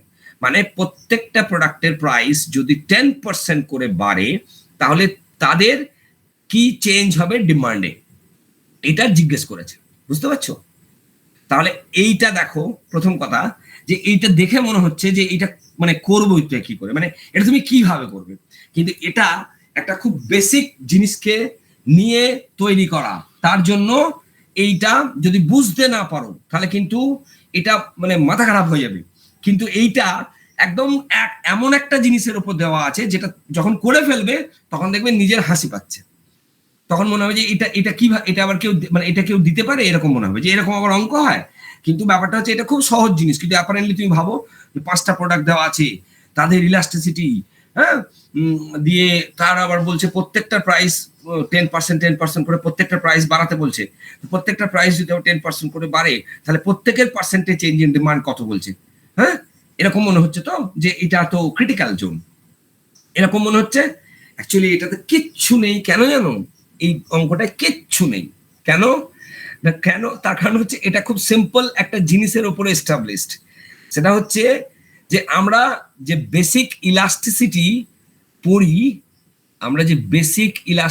পড়ি, সেটা অ্যাকচুয়ালি আমরা যেটা ধরি সেটা কি ধরি change in demand divided by change in price, এইটা করি তো বেসিক যখন আমরা ইলাস্টিসিটি করি, এটা তো formula, change in quantity demanded divided by change in price, তাই তো?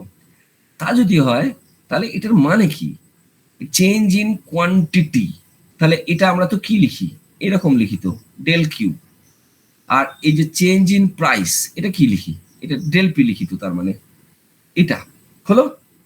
এবার একটুখানি এই জিনিসটা ভাবো যে এই যে আমরা ইলাস্টিসিটি মানে del Q by del P লিখছি, এখান থেকে এইটাকে যদি একটু ওলট পালট করো তাহলে এই জিনিসটা হয় না, এটাকে যদি একটু ওলট পালট করে লিখি তাহলে দেখো তো এইটা দাঁড়ায় না যে del Q equals to elasticity into del P, এরকম হবে না? এটা যদি আমরা যদি একটু উল্টে লিখি, এটা এরকম না জিনিসটা, দেখো এরকম না, যে ডেল কিউ ইকুয়ালস টু এইটা ইন্টু এটা না, এটাই তো, এটাই লিখেছি তো, এইটাই তো লিখেছি, এইটাই তো লিখলাম নিচে, এটাই তো, হ্যাঁ স্যার। এটাই হ্যাঁ তো। স্যার। ব্যাস, এইবার দেখো, এবার মজা দেখো যে এই জিনিসটার ভিতরে এইটা এইটা বলছে 10%, এই দেখো, তাই তো, চেঞ্জ ইন প্রাইস বলছে তো, তার মানে এইটা এইটা দেওয়া আছে, তার মানে এটা 10% হলো। এবার তুমি ভাবো যে তোমাকে কি করতে দেওয়া আছে, দেখবে কেমন হাসিটা পাবে দেখো এরপরে। আসলে তোমাকে কি করতে দেওয়া আছে, মানে এইখানে যে সিরিয়ালটা আছে, ধরো এই যে প্রোডাক্টের সিরিয়ালগুলো আছে 1 2, আমি প্রোডাক্টগুলো আর লিখছি না, কি করতে দেওয়া আছে তোমাকে, এ দেখো তোমার 5টা সিরিয়াল আছে, 1 2 3 4 5, ওকে, 5টা সিরিয়াল আছে, 5টা সিরিয়ালের এগেনস্টে তোমাকে কি দেওয়া আছে, ইলাস্টিসিটি অফ ডিমান্ড দেওয়া আছে, ভালো কথা, কি দেওয়া আছে, এটা 1, এটা 0.31, ভালো কথা, এটা 0.42, বেশ, এটা 1.02, আরো ভালো, এটা 2.27, ওকে, এটা দেওয়া আছে। এইগুলো কি, এগুলো কি, এগুলো এইগুলো এইটা তো নাকি, এইটা তো, এগুলো এগুলো এটা, তাই তো। হ্যাঁ স্যার। তাহলে আর তারপরে ভাবো, তারপরে ধরো আমি একটা জিনিস লিখলাম, ধরো ধরো এটার পাশে আমি লিখলাম এইটা, এটা ধরো লিখলাম, এটা কি, এর কত, 10%, সবারই একই বলেছে, তাহলে এর কত, 10%, এর কত, 10%, এর কত, 10%, এর কত, 10%, এর কত, 10%, সবারই তো 10% বলেছে, যে 10% price of each of this commodity increase by 10%, তাই বলেছে, যে what, calculate the percentage change in demand if the price of each commodity increase by 10%। তাহলে ইপি ইলাস্টিসিটি হচ্ছে এইগুলো, চেঞ্জ ইন প্রাইস হচ্ছে 10%, তাহলে আর বাকি কি রইল, বাকি রইল এইটা, এটা তো, এটার মানে কোনটা, এটা, এই তো, এটা তো, তাহলে তার মানে কি করতে হবে, তোমাকে যে দুটো দেওয়া আছে এই প্রত্যেকটা জিনিসকে 10 দিয়ে মাল্টিপ্লাই করতে হবে, আর কিছু নেই অঙ্কটায়, বুঝতে পারছো মানে কি, মানে এই প্রথমটা কত, 10%, 10 ইন্টু 1, 10%, পরেরটা কত, পরেরটা 3.1%, 3.1%, তারপরেরটা কত, 4.2%, 4.2%, তারপরেরটা কত, 10.2%, 10.2%, তারপরেরটা কত, 27.2%। এখানে আনসারটা শেষ, এটা শেষ, বুঝতে পারছো কি করতে দেওয়া আছে অ্যাকচুয়ালি, দেখো দেখো হাসি পাবে, কি করতে দেওয়া, কিছু করতে দেওয়া নাই কিন্তু এটা অ্যাকচুয়ালি, কিন্তু অঙ্কটা এমন ভাবে সাজানো থাকে যে দেখলেই মনে হবে যে এটা নিশ্চয়ই বড় সড়ো কিছু করতে হবে, অনেক বড় ক্যালকুলেশন, এগুলো 5টা আলাদা আলাদা করে বের করতে হবে, সবারই 10% করে যোগ করতে হবে, নাহলে বোধহয় হবে না, কিন্তু অ্যাকচুয়ালি কিচ্ছু করতে দেওয়া নাই। ইলাস্টিসিটির বেসিক যে ফর্মুলার, সেটা 3টে জিনিস, একটা ইলাস্টিসিটি, একটা চেঞ্জ ইন প্রাইস, একটা চেঞ্জ ইন কোয়ান্টিটি, যে ইলাস্টিসিটিটা দেওয়া আছে, চেঞ্জ ইন প্রাইস সবার 10%, তার মানে এইটার বাকি রইলো, আর এটা কি করে বাকি থাকবে, এটা তো অ্যাকচুয়ালি এটা তো এই দুটোর মাল্টিপ্লিকেশন, এই তো এই তো এই তো এই তো, তাহলে আমার এইটা আছে এইটা আছে, শুধু এই দুটোকে মাল্টিপ্লাই করে পরপর পরপর পরপর পরপর পরপর এই 5টা আমি লিখে দেবো, আনসার শেষ।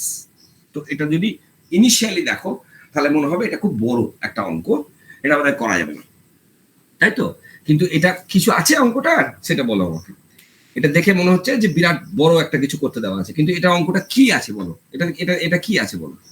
তো এইটা যেহেতু এইটাকে ফর্মুলাটাকে ভাঙছে না, ওইটা একটুখানি মাথায় আনতে হবে, যে ইপিটা যেহেতু আমরা এটা লিখি, তো এইটার সাথে ওইটা মাল্টিপ্লাই করলে এটা হয়, তাহলে তবেই কিন্তু অঙ্কটা সহজ, নাহলে তো তুমি এক জায়গাতে দাঁড়িয়ে ওটা খুঁজতে থাকবে যেটা কিভাবে হয়, তাহলে আর হবে না, ওকে, বোঝা গেল। হ্যাঁ স্যার।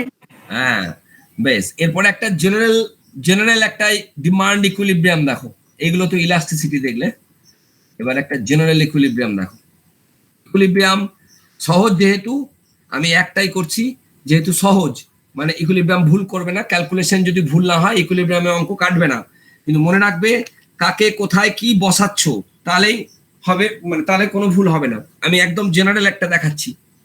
ধরো ইকুইলিব্রিয়ামের নর্মাল অঙ্কগুলোতে যা দেওয়া থাকে সেটা হচ্ছে যে জেনারেলি একটা ডিমান্ড ফাংশন থাকে, একটা সাপ্লাই ফাংশন থাকে, তার থেকে তোমাকে ইকুইলিব্রিয়াম সিচুয়েশন বার করতে দেবে। এইবার হতে পারে কি না, তারপরে ট্যাগ হতে পারে কেমন না, যে আবার একটা ধরো ইকুইলিব্রিয়াম হওয়ার পরে বলে দিল যে আর একটা নতুন ডিমান্ড হচ্ছে, তার ইকুয়েশন হলো এটা, তাহলে নতুন যে ডিমান্ডটা হচ্ছে সেইটা নিউ ইকুইলিব্রিয়াম সিচুয়েশনে কেমন হবে, বা যদি গ্রাফে আমরা আঁকি তাহলে ডিমান্ড কার্ভটা কেমন করে চেঞ্জ হবে। এইটা হচ্ছে বেসিক। তো ধরো জেনারেল যেগুলো দেওয়া থাকে, ধরো কি না তোমাকে প্রথমে একটা ডিমান্ড ইকুয়েশন দেওয়া থাকবে, সুন্দর করে একটা ডিমান্ড ইকুয়েশন দেওয়া থাকবে। ওকে, ধরো আমি লিখছি পি, ধরো এরকম, আমি একদম কমন ইকুয়েশন যেগুলো তোমাদের সবচেয়ে বেশি পড়ে আমি সেইগুলোই লিখছি।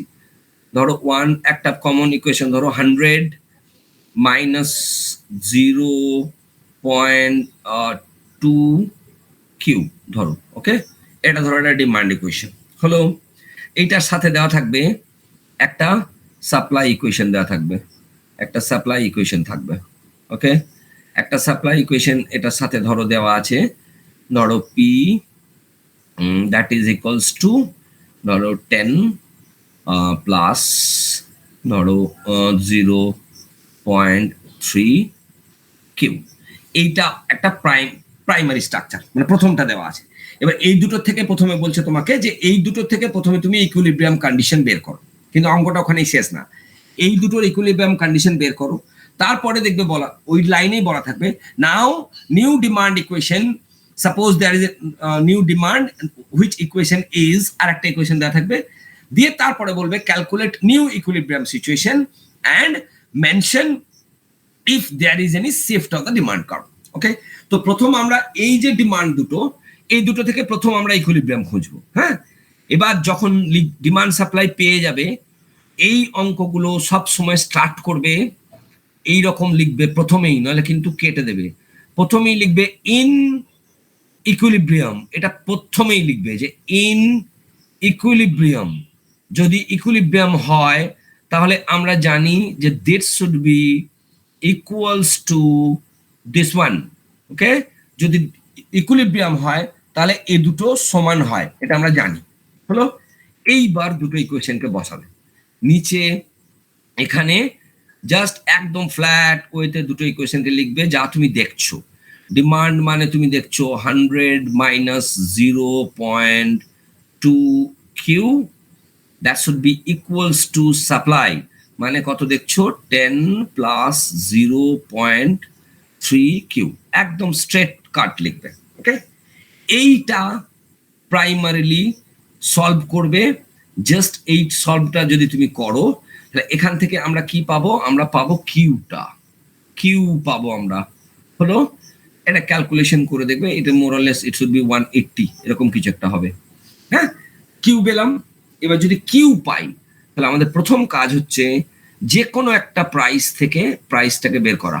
তো প্রাইসের প্রথম ইকুয়েশনটা নিয়ে নাও, তাহলে ধরো 100 মাইনাস কত 0.2 ইন্টু 180, মানে কিউ এর ভ্যালু যেহেতু পেয়ে গেছি 180।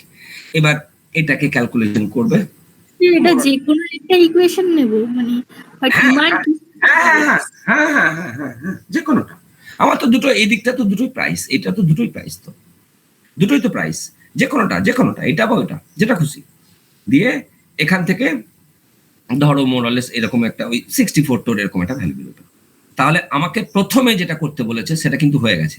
প্রথমে আমাকে বলেছে ইকুইলিব্রিয়াম কম্বিনেশন বের করতে। তাহলে প্রথম ইকুইলিব্রিয়াম কম্বিনেশন হচ্ছে যে price will be equals two 64 and quantity will be equals to 180।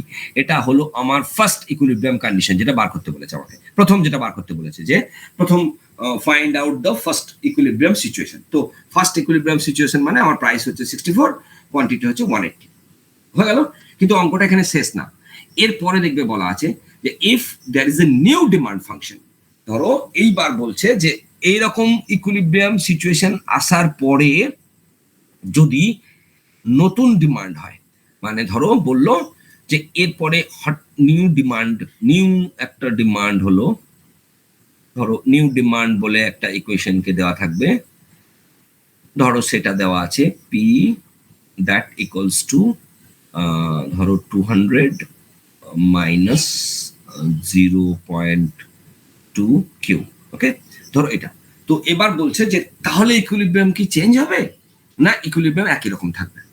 ব্যাপার হচ্ছে যে তোমাকে যখন এইটা বলা হবে ইকুইলিব্রিয়াম থাকার পরে শুধুমাত্র ডিমান্ড চেঞ্জ হয়েছে, তাই বলছে যে ইকুইলিব্রিয়াম আসার পরে শুধু ডিমান্ড চেঞ্জ হয়েছে, তার মানে কোনো সাপ্লাই চেঞ্জ হয়নি।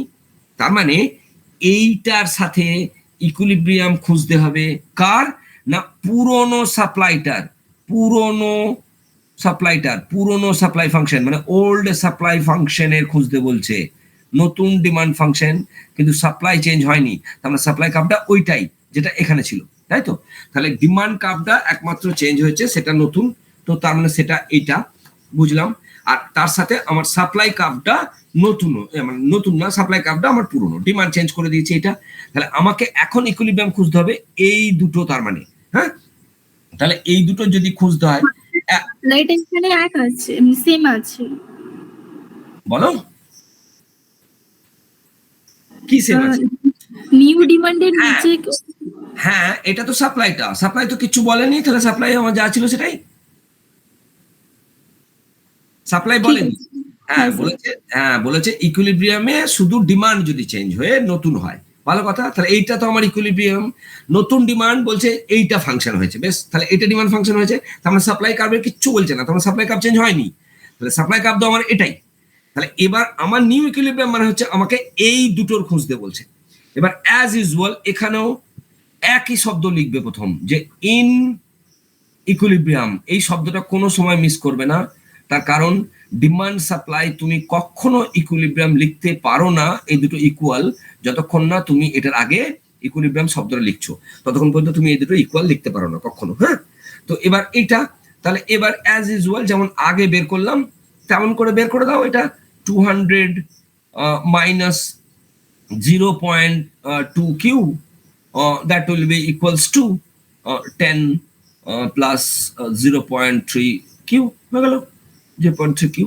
এবার এটাকে এখান থেকে ক্যালকুলেট করবে, তাহলে this would be give us Q, এখানে আমরা কিউ পাবো, মানে দিস উড বি 190 এরকম কিছু একটা হবে। দিয়ে এবার যখন কিউ পেয়ে যাবে তখন কিউটাকে যে কোনো একটা পি পে যে কোনো একটা জায়গায় বসাবে। তো নতুনে এইটাতে বসাতে পারো, বিকজ যেহেতু ডিমান্ড ফাংশনটা নতুন দিয়েছে, এটাতে এখান থেকে বসাবে, পুরোনো ডিমান্ডে আর যাবে না, এই দুটোর মধ্যে বসাবে, সাপ্লাই বসাতে পারো, ডিমান্ডে বসাতে পারো। এখান থেকে আমাদেরকে এই এখনকার ইকুইলিব্রিয়াম ক্যালকুলেট করতে হবে। যদি এটা বসাও তাহলে ওই তো, যদি এইটাতেই যদি বসাও ধরো, তাহলে এটা কি হবে, তাহলে পি ইকুয়ালস টু কত 200, এই তো মাইনাস 0.2 ইন্টু ওই তো যা হবে ধরো 0.2 করো ইন্টু কত 1 কিউ আছে তো আমাদের, হ্যাঁ এই ধরো 180 করে দাও, এখানটায় 190 বা এরকম কিছু হবে, এরকম, ঠিক আছে 190 না, এটা আরো এটা চেক করবে, এটা বোধহয় আরো বেশি হবে, এটা 190 না, এটা হ্যাঁ এটা আরো বেশি হবে 200 410, হ্যাঁ এটা 190 হবে না, 5.0 না, এটা বেশি হবে, এটা 380 হবে, প্রায় বেশি হবে এটা। তো এখানেও তাই, এখানে 90 দিয়ে করবে না, 0.2 ইন্টু 380 এরকম একটা কিছু হবে। তো বেরিয়ে যাবে অ্যাজ ইউজুয়াল, এটা নিয়ে সমস্যা কিছু নেই। তো 124 এরকম কিছু হবে দেখবে। ওকে, তো এবার এখানে নিউ ইকুইলিব্রিয়াম লিখে দেবে, যে তাহলে প্রাইস নিউ ইকুইলিব্রিয়ামের ক্ষেত্রে ডিমান্ড কার্ভ চেঞ্জ হওয়ার পরে প্রাইস হবে এটা, ডিমান্ড কার্ভ চেঞ্জ হওয়ার পরে কোয়ান্টিটি হবে এটা, লিখলাম, ব্যাস। এইবার মজা হচ্ছে যে একটা ডিসিশন আমায় দিতে হবে, যে শেষে দেখবে লেখা থাকবে যে গ্রাফিক্যালি ডিমান্ড কার্ভের কোন ডিমান্ডটা স্যার, এখানে ডিমান্ড চেঞ্জ হওয়ার পরও আমরা ইন ইকুইলিব্রিয়ামে demand is equal to supply লিখবো কেন? কোথায় ডিমান্ড না, তুমি এটা না, এখানে চেঞ্জ হচ্ছে, ডিমান্ড কার্ভ চেঞ্জ হোক, কিন্তু তুমি এই যে এই দুটোকে ইকুয়াল করবে কখন এই দুটো ইকুয়াল তুমি লিখতে পারো যদি ইকুইলিব্রিয়ামে তুমি থাকো, না হলে নয় তো। এটা তো প্রি কন্ডিশন যদি ইকুইলিব্রিয়ামে হয় তবেই আমি ইকুয়াল লিখতে পারবো, নলে ইকুয়াল লিখতে পারবো না তো। ইকুয়াল না লিখলে আমি পরে গিয়ে তো খুঁজে পাচ্ছি কোনটা পি কোনটা কিউ, তাই তো। তাহলে আমি স্টার্ট করছি যেখান থেকে সেটা তো ইকুইলিব্রিয়াম, তবে না গিয়ে আমি বলতে পারছি যে এই দুটো ইকুইলিব্রিয়াম প্রাইস আর এটা ইকুইলিব্রিয়াম কোয়ান্টিটি। তো তার মানে এটা এটা নতুন যে কোনো ডিমান্ড চেঞ্জ হোক, কিন্তু আমরা ইকুইলিব্রিয়াম থেকে স্টার্ট করছি, যে তার মানে ইকুইলিব্রিয়াম যে পয়েন্টে আছে সেটা সেখানটাতে যা ডিমান্ড থাকবে that will be equals to supply. এবার আমার যা ডিমান্ড, স্যার এখানে কোশ্চেনটা আপনি বললেন যে ইকুইলিব্রিয়ামটা চেঞ্জ অর নট এটা চেক করতে হবে, হ্যাঁ তো ক্ষেত্রে ইকুইলিব্রিয়ামটা চেঞ্জ অর নট কি করে বুঝবো? কি করে বুঝবো না ইকুইলিব্রিয়াম চেঞ্জ হচ্ছে না? একটা গ্রাফ ভাবো, একটা গ্রাফকে মাথায় নিয়ে এসো, ওকে? প্রাইস আর কোয়ান্টিটি তো চেঞ্জ হচ্ছে, হ্যাঁ হ্যাঁ হ্যাঁ হ্যাঁ। যদি এরকম তবে কোনো গ্রাফ, ইকুইলিব্রিয়ামটাও চেঞ্জ। এই দেখো এরকম যদি কোনো গ্রাফ হয় তাহলে এই গ্রাফটায় দুদিকে কাউন্ট করে তুমি 64 180 যে পয়েন্টটায় পাবে ডেফিনেটলি সেই পয়েন্টটা 124 380 পয়েন্ট হবে, হবে না? না, আলাদা হ্যাঁ, হবে। yes, তার মানে চেঞ্জ হয়ে গেছে। তাহলে যে কোঅর্ডিনেটটা, একটা কোঅর্ডিনেট হচ্ছে এইটা একটা, আর একটা কোঅর্ডিনেট হচ্ছে এইটা, হলো? তাহলে এইটা একটা ইকুইলিব্রিয়াম যদি হয় ডেফিনেটলি আর একটু দূরে গিয়ে আর একটা ইকুইলিব্রিয়াম হবে, সেটা এটা, তাই তো। পি তো নর্মালি ভাবো না তুমি, এইটা যদি আমি যদি এটা প্রথমটা বলি, ধরো এইটা যদি বলি এটা, তো পি ধরো এটা যদি পি হয় পি, তাহলে পিটার প্রথমে কত 64, তাহলে এটা যদি 64 হয় তাহলে পি যখন 124 হবে এটা মিনিমাম এইরকম জায়গায় উঠে আসবে, এইরকম জায়গায় চলে আসবে, তাই তো, উপরের দিকে যাবে। আবার কোয়ান্টিটি যেমন তুমি প্রথমটা বলছো 180, তো 180 কোয়ান্টিটি মানে যেখানে হবে 380 কোয়ান্টিটি মানে আরো সরে গিয়ে হবে, তো কোঅর্ডিনেট চেঞ্জ হয়ে গেছে তো। তাহলে এটা একটা পয়েন্ট, এটা একটা পয়েন্ট, তার মানে নতুন ইকুইলিব্রিয়াম চেঞ্জ হয়েছে তো, তাই তো। হ্যাঁ এইবার হ্যাঁ। লাস্ট, হ্যাঁ বলো। স্যার বলছি আরেকটা বলো। জিনিস, এখানে যে হ্যাঁ নিউ ডিমান্ডটা যেখানে আছে এখানে কি ইজিক্যাল টু 200 একটু কি করে এলো একটু বলবেন, মানে এটা কি কোশ্চেনটা দেওয়া ছিল নাকি এটা কি করে এলো? কোনটা? হ্যাঁ হ্যাঁ হ্যাঁ হ্যাঁ 200টা অবশ্যই, হ্যাঁ। তো নতুন নতুন ডিমান্ড ফাংশন তোমাকে দেবে না? দেবে তো ও নতুন ডিমান্ড, ওইটা কোশ্চেনটা দেওয়া থাকবে নতুন ডিমান্ডটা? হ্যাঁ অবশ্যই, নাহলে আমরা ও পাবো কোথায়? আচ্ছা আচ্ছা। নাহলে আমরা হ্যাঁ। পাবো কোথায়? নতুন ডিমান্ড ফাংশন বলে দেওয়া থাকবে তো, যে after equilibrium the Okay, new sir. Demand function is বলে দেওয়া থাকবে, হলো? এবার এইটা আচ্ছা, আচ্ছা। লাস্ট যেটা লিখতে হয় না সেটা একটু বুদ্ধিমানের মতো লিখবে, যে এইরকম যে হলো ব্যাপারটা, নতুন ডিমান্ড কাপ দেওয়ার পরে আমরা ইকুইলিব্রিয়াম করলাম তো, এবার লাস্টে একটুখানি খোঁচা দিয়ে একটা কোশ্চেন থাকে যে মুভমেন্ট, ডিমান্ড কাপটা কি মুভমেন্ট হচ্ছে কিছু, এরকম কিছু জিজ্ঞেস করে, বুঝতে পারছো? তো সেইটা একটু বুদ্ধিমানের মতো লিখবে। কেন বলছি, এ দেখো এ দেখো 180-র কাছাকাছি ছিল বা 180 ছিল যদি ভাবি, সেইটা উঠে আসছে যে ডিমান্ড কার্ভ চেঞ্জ হওয়ার পরে সেটা মোটামুটি আসছে 380-র দিকে, তাই তো। তাহলে এটা মোস্ট প্রবলি মানে যতটা হওয়া সম্ভব, এটা যে কারণে হওয়া সম্ভব সেটা হচ্ছে যদি ডিমান্ড কার্ভ শিফট করেছে টুয়ার্ডস রাইট, দেখো আমি ঠিক বলছি কিনা, তার মানে ডান দিকে ডিমান্ড কার্ভ যদি না সরে তাহলে বাড়ার ব্যাপার থাকবে না, ইনক্রিজ হবে না তো। তো এটা তো ডিমান্ড কার্ভ বললে এইখান থেকে কোয়ান্টিটি ডিমান্ড এইটাতে আসছে, তাহলে এটা তো পজিটিভ ইনক্রিজ করছে। তো পজিটিভ ইনক্রিজ যদি তুমি কার্ভে দেখাতে চাও তাহলে ডিমান্ড কার্ভ নিশ্চয়ই এখান থেকে ডান দিক মানে রাইট ওয়ার্ড, এখান থেকে রাইট ওয়ার্ড শিফট করেছে, মানে এই দিকে সরে এসেছে, নিশ্চয়ই এই দিকে এসেছে, তবে তুমি 180 থেকে 380-তে যেতে পারবে।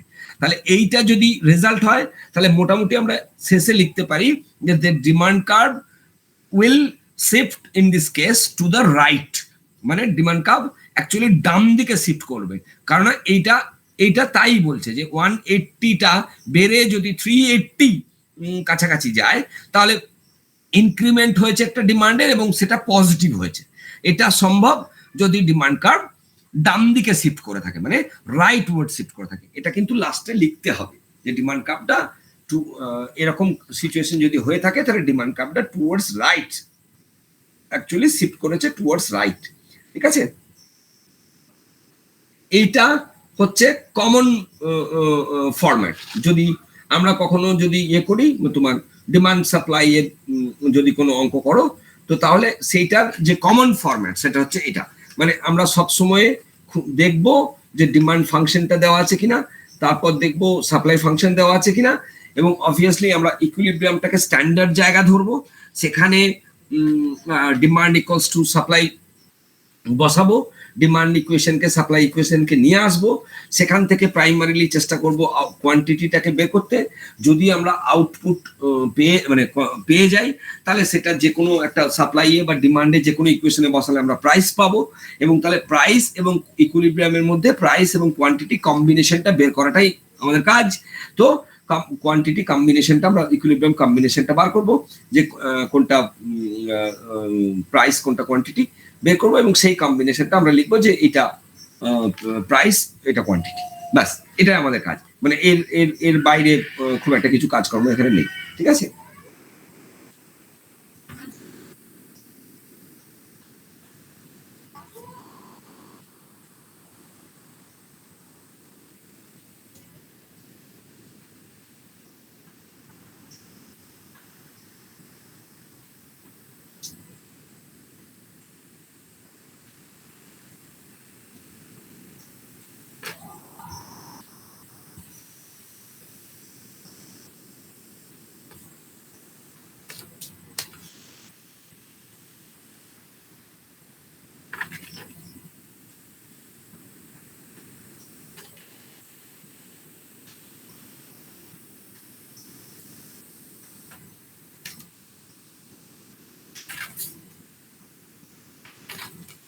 হচ্ছে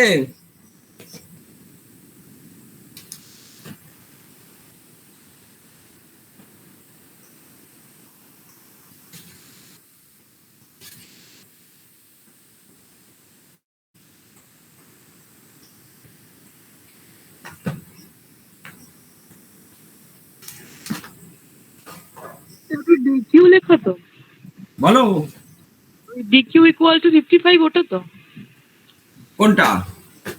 মানে ওটা কিউ তো, ডিকিউ।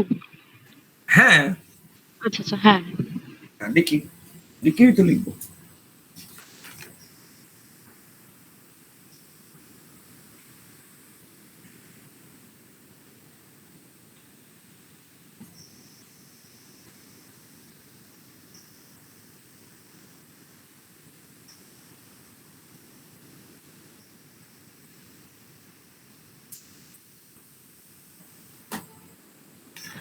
ওটা স্যার ডিকিউ ইকুয়াল টুর পরে কি লেখা ওটা? কোনখানে, কোথায় বলো? এখানে ওপরেরটা। ডিকিউ কোথায় লেখা আছে? এটা তো নরমাল ইকুয়েশন, ডিকিউ কোথায় আছে? না না, তার নিচে। এইটা, হ্যাঁ হ্যাঁ, এটা তো ডিমান্ড সাপ্লাই লেখা আছে, ডিমান্ড ইকুয়ালস টু সাপ্লাই লেখা আছে। ও আচ্ছা আচ্ছা, বুঝতে পারছি। না, ইকুইলিব্রিয়াম হ্যাঁ ইকুইলিব্রিয়াম লিখছি তো, ইকুইলিব্রিয়াম লিখছি মানে তো এটা তো ইকুইলিব্রিয়ামের ইউনিভার্সাল, ইউনিভার্সাল মানে কন্ডিশন, ইকুইলিব্রিয়ামের ইউনিভার্সাল কন্ডিশন। ওকে, বেশ। আর একটা অঙ্ক আমি দেখাবো প্রফিটের, সেটা এইটা একটু দেখো, কস্ট রিলেটেড একটা দেখাই, এটা একটু দেখো, এইটা দেখাই, দেখো এটা একটু দেখো। এইটা আর একটা টাইপ যেটা প্রোডাকশনের ক্ষেত্রে কস্টের রিলেটেড প্রবলেমের। হ্যাঁ, এইরকম প্রবলেম এসছে, অনেকবার এসছে। তো এটা খেয়াল করবে যে কি কোন, প্রথম খেয়াল করবে যে কোথা থেকে, মানে ধরো যেমন আমরা ডিমান্ড সাপ্লাইয়ের ক্ষেত্রে এটাকে ধরতে মানে বুঝতে পারছি যখন ম্যাথটা, তখন আমাদের সুবিধা কি, আমরা বুঝতে পারছি যে ইকুইলিব্রিয়াম কন্ডিশনটা ধরে করলে এটা হবে, ডিমান্ড সাপ্লাই ইকুয়াল করলে এটা হবে। এই যে জিনিসগুলো বুঝতে পারছি, কেন বুঝতে পারছি না, বুঝতে পারছি এই কারণে যে বিকজ আমরা প্রবলেমটাকে ডিটেক্ট করতে পারছি যে এটা ডিমান্ড রিলেটেড প্রবলেম। তেমনি ধরো ইলাস্টিসিটির ক্ষেত্রে যে আমরা যদি ডিটেক্ট করতে পারছি যে এটা ইলাস্টিসিটি, তবেই কিন্তু আমি ইলাস্টিসিটির দিকে ঝুঁকবো। এবার প্রবলেম দেখে, প্রোডাকশনের বা কস্টের প্রবলেম যখন হয়, তখন কিন্তু তোমাকে দেখে বুঝতে হবে যে এটা কি করতে দিয়েছে, না হলে কিন্তু ফর্মুলাগুলো আলাদা, তো তখন ঝামেলায় পড়ে যাবে। মানে অ্যাকচুয়ালি ধরো যখন আমরা ডিমান্ড সাপ্লাই ইলাস্টিসিটি করছি তখন তো এক এক রকমের জিনিস ব্যবহার করছি। আবার যখন ধরো এই ধরো কস্টিং করবো, এখন আমি কস্টিং বা প্রফিট এইসব যে জিনিস, তখন তো আবার অন্যরকম জিনিস ব্যবহার করি। তো তার মানে প্রবলেমটা আমাকে চিনতে হবে, নাহলে কিন্তু আমি করতে পারবো না। হ্যাঁ, যেমন ধরো আমি বলি একটা ফার্ম একটা ছোট ফার্ম, তার একটা ডিমান্ড দেওয়া আছে, যে একটা ফার্মের একটা ডিমান্ড দেওয়া আছে। ধরো একটা ফার্ম, তার একটা ডিমান্ড দেওয়া আছে, একটা ফার্ম তার একটা ডিমান্ড দেওয়া আছে। ডিমান্ড মানে ধরো এরকম একটা ডিমান্ড দেওয়া আছে, ধরো Q that is equals to 100 minus 5p। Okay fine, এটা দেওয়া আছে একটা ফার্ম, কিন্তু এটা ওকে, এটার সাথে দেওয়া আছে এই ফার্মটার একটা অ্যাভারেজ কস্ট ফাংশন দেওয়া আছে। ওকে, সেটা কেমন? একটা অ্যাভারেজ কস্ট ফাংশন দেওয়া আছে, মানে এসি অ্যাভারেজ কস্ট দেওয়া আছে। কি দেওয়া আছে? দ্যাট ইজ ধরো 5 প্লাস ধরো কিউ বাই 10, এরকম ধরো একটা এসি ফাংশন, মানে অ্যাভারেজ কস্ট ফাংশন দেওয়া আছে। এইবার এই ফার্মটা বলছে farm which has a demand function of q that equals to 100 minus 5p, and this farm has a average cost of এটা একটা ফাংশন দেওয়া আছে ধরো 5 plus q by 10। এইবার বলা আছে যে find out the profit maximization level of output and price। তার মানে যে ফাংশনটা ডিমান্ড ফাংশন, যে ফার্মটা ডিমান্ড ফাংশন এরকম, অ্যাভারেজ কস্ট ফাংশন এরকম, তার কোন আউটপুট মানে কত আউটপুট হলে এবং কি প্রাইস হলে ফার্মটা প্রফিট ম্যাক্সিমাম করতে পারবে, এটা ক্যালকুলেট করতে দিয়েছেন। দুটি জিনিস, ফাইন্ড আউট কি বললেন? কোন প্রাইস এবং কোন আউটপুট হলে ফার্মটা প্রফিট ম্যাক্সিমাম হবে, তার মানে কত আউটপুট তৈরি করতে হবে এবং সেটা কত প্রাইসে বেচতে হবে, তাহলে ফার্মটা প্রফিটটা ম্যাক্সিমাম করতে পারবে, এটা জিজ্ঞেস করেছে। তার মানে যে profit maximisation level of output and price, মানে কোন আউটপুট এবং কোন প্রাইস, মানে কত আউটপুট কত প্রাইসে কত আউটপুট যদি সেল হয় যাতে করে ও প্রফিটটা ম্যাক্সিমাম করতে পারবে, এটা বার করতে দেওয়া আছে আমার এই দুটো, কিন্তু অনলি একটা ডিমান্ড আর একটা অ্যাভারেজ কস্ট, আর কিচ্ছু দেওয়া নাই কিন্তু। যা এই দুটো থেকেই আমাদেরকে যা করতে হবে, এই দুটো থেকেই করতে হবে, যে কোন প্রাইস এবং কোন আউটপুটে প্রফিট ম্যাক্সিমাম হবে। ঠিক আছে, বেশ। এবার দেখো এইখানে প্রথম হচ্ছে যে অ্যাভারেজ কস্ট নিয়ে আমাদের কোনো কাজ নেই, অ্যাভারেজ কস্ট দিয়ে আমাদের কিছু হবে না। তাহলে প্রথমে আমাদেরকে যেটা করতে হবে সেটা হচ্ছে অ্যাভারেজ কস্ট নিয়ে হবে না, আমাদেরকে বের করতে হবে টোটাল কস্ট। তো that should be equals to average cost multiplied by output হলো। তাহলে সেটা কত হবে? তার মানে এই যে এসি, এটা এসি, তাহলে এটাকে যদি কিউ দিয়ে মাল্টিপ্লাই করো তাহলে কি হবে? 5q plus Q square by 10, এটা হবে আমার টিসি, মানে টোটাল কস্ট কার্ভ। বুঝছে? এইবার এসো, এবার সেকেন্ড এসো ডিমান্ডে। ডিমান্ডে আমার কি দেওয়া আছে? এটা আরেকবার বলবেন? 5q প্লাস q টিসিটা কেন বের করালেন? কোনটা কি বের করা যায়? মানে এই কি করে?